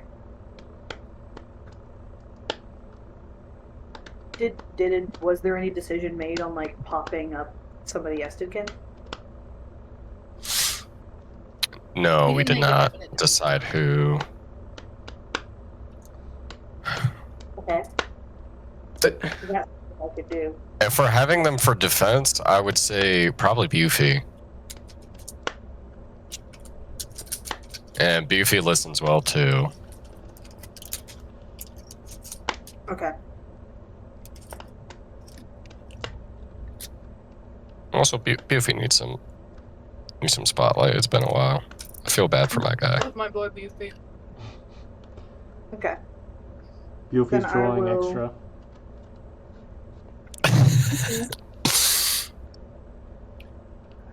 Then I will do restoration twice on Beefy to get this to pass through his system quicker. Okay. He will awaken at the end of this long rest. So you do that. Okay. You do your long rest. That's the only one? It's just Bufy?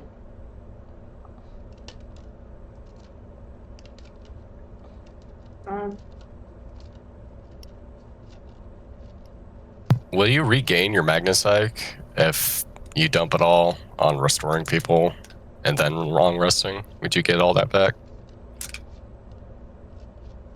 Presumably.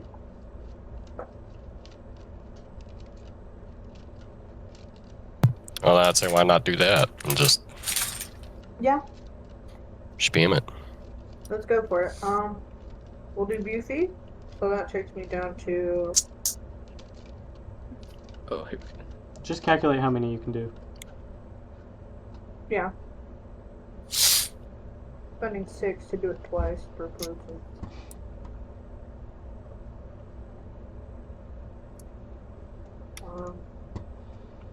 I can get up 3 people total. So I can do 2 more plus Bufy. And then if I wanted to get Yensikin, I could, because I only need to spend 1 on it.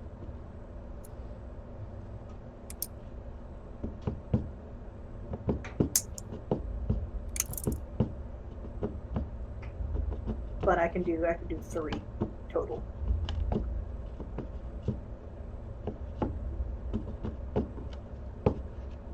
So Bufy was then Gore would be a good choice. Gork or Pennicus. Or Pennicus.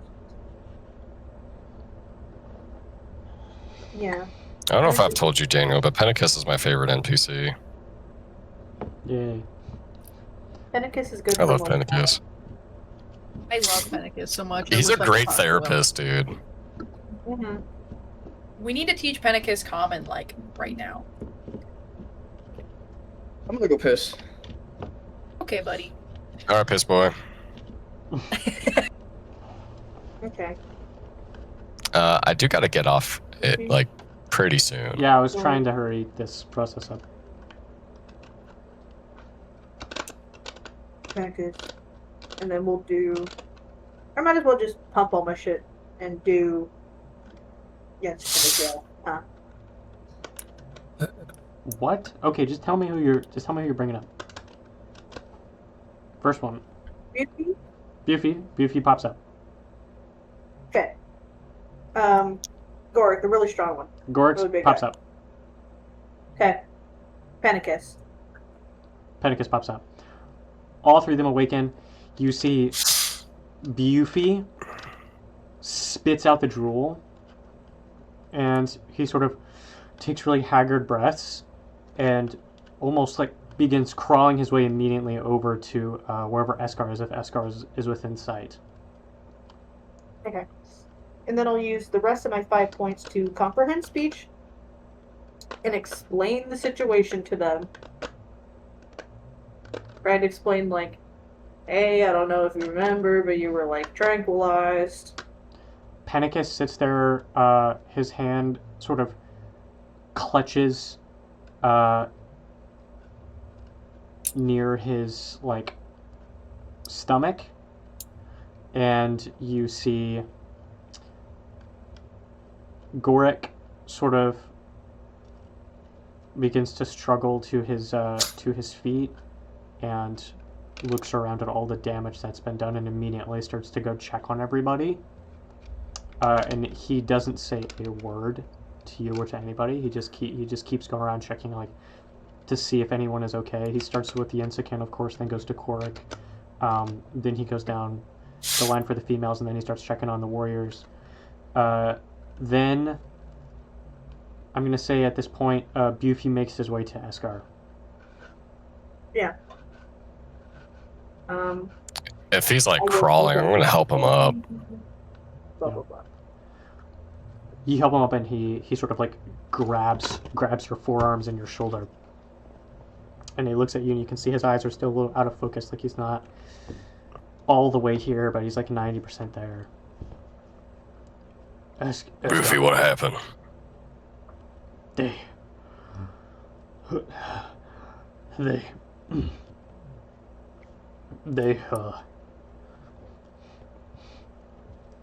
Eskar, I'm so sorry. It's all right. They got...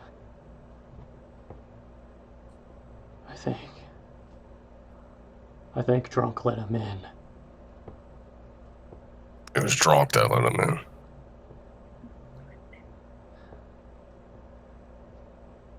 Why did he do that?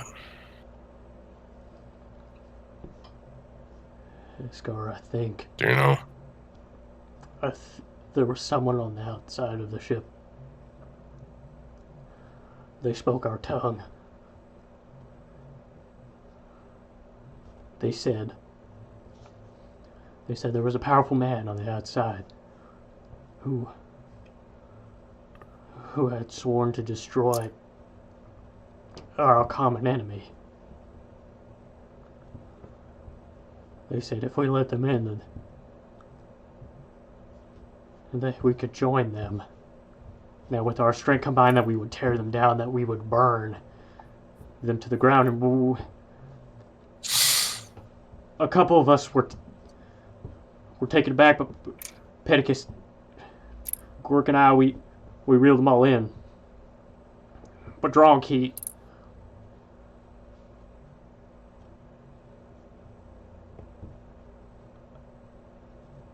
he's just so angry. I think he was watching Pedro. He's cleverer than we give him credit for. He found a way to open the doors. And they opened the doors, and something in a cloak jumped in, ran to the back. They said something to Dronk, and then turned around. I saw green. It was one of us. Small and nimble. They just darted around and started scratching us. It was one of our people, or I mean, similar? my memory's really fuzzy. We tried to grab them, but Drunk kept stepping in. We didn't want to hurt him, so we just kept pushing him out of the way, but eventually they got to all of us. I remember the last one to go down. I think it was either Gore or Panicus.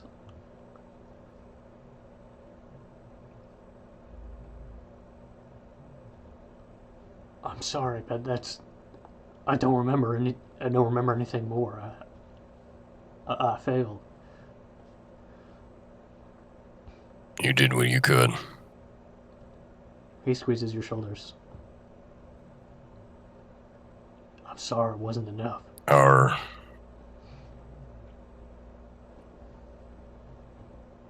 friend, the fuzzy one, thinks that we should start training.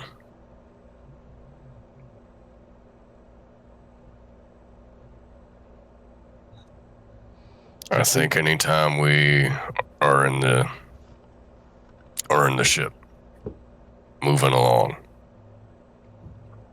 it wouldn't be bad to do that.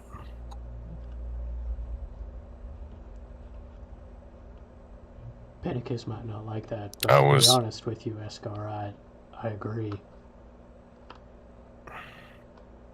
I know Panicus wouldn't like it. And I value his word. But I cannot have this happen again. If it wasn't the way it is, I would be here all the time. I'd be here to protect my people. Nobody, not one of us blames you for going off. You have reasons, and we know that.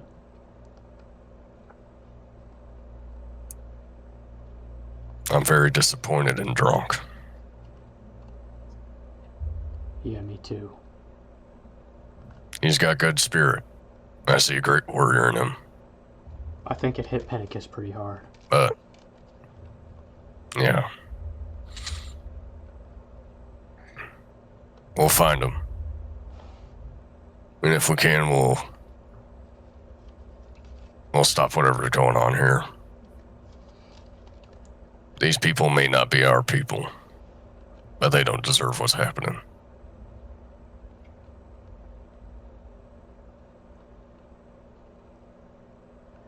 Well, again, I don't remember much, but I think Gore or Panicus, one of those two was the last to go down. They might have seen or heard something else. Panicus kept trying to talk to Drunk the entire time. I'm pretty sure I saw him get scratched like the rest of us. Asgard was so strange. I felt it was like a bite.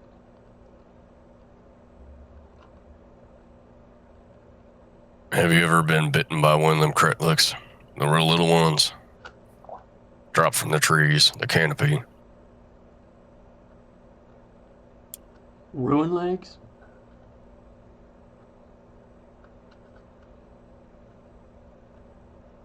Could you repeat that? You mean ruin legs? Ruin legs? It's what my dad called them. Oh, maybe. The smaller ones with the bites that made you drop. Yeah. No, I know. I've never been bitten by one. I know our Hatchikal, he got bit. A few times. My mama would dress the wound. That's what it kind of reminded me of. Well, they don't make any sense.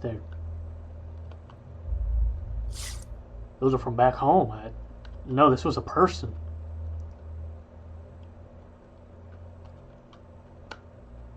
All I'm saying is it could be a simple thing. All I can say is the way they were scurrying around, now that I think about it, was oddly creepy. Well, like a critlick? Like a little critlick, yeah.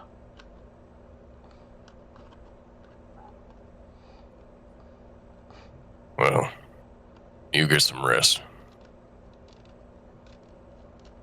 We don't got the... I forget what we called it, the TV.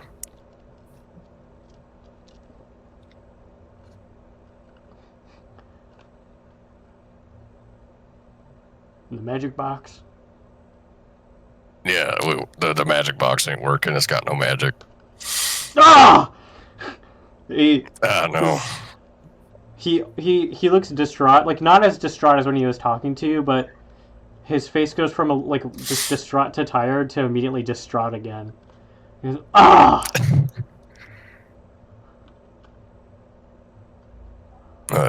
Let's get some rest.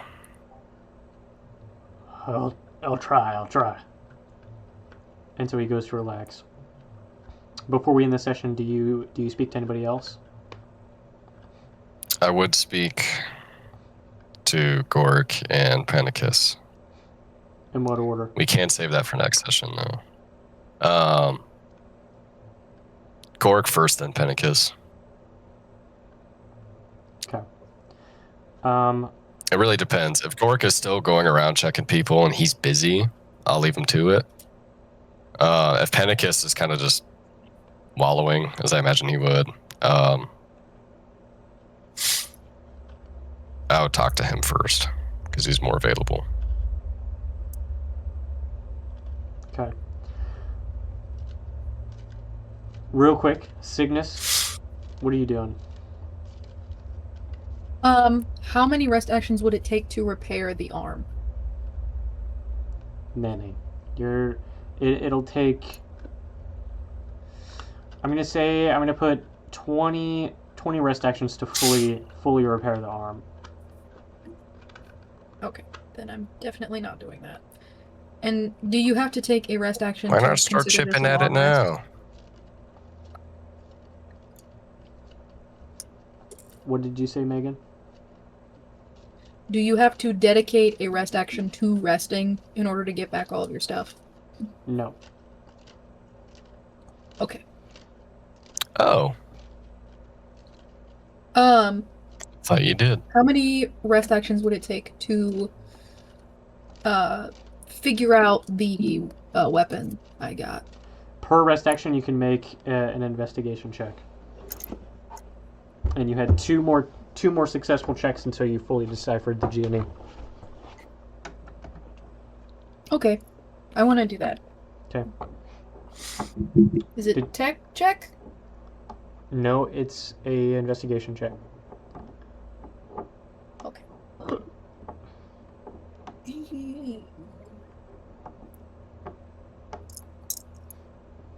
The first one's a 10.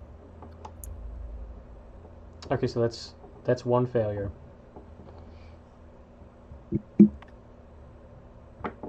Oh, the next one is a 19.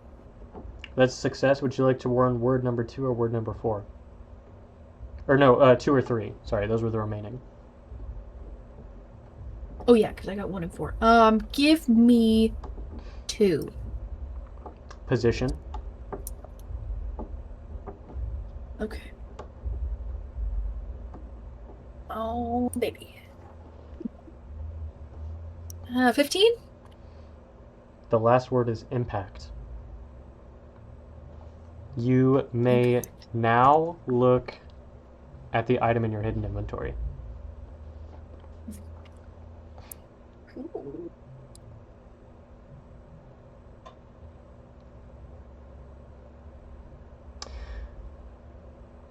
Okay. We can do the Gork and Penicus conversations at the beginning of next session. And that is going to bring a close to this one. Everyone, thank you so much for playing. I had a good time. Say goodbye to the recording. Bye. Goodbye, Bye. recording!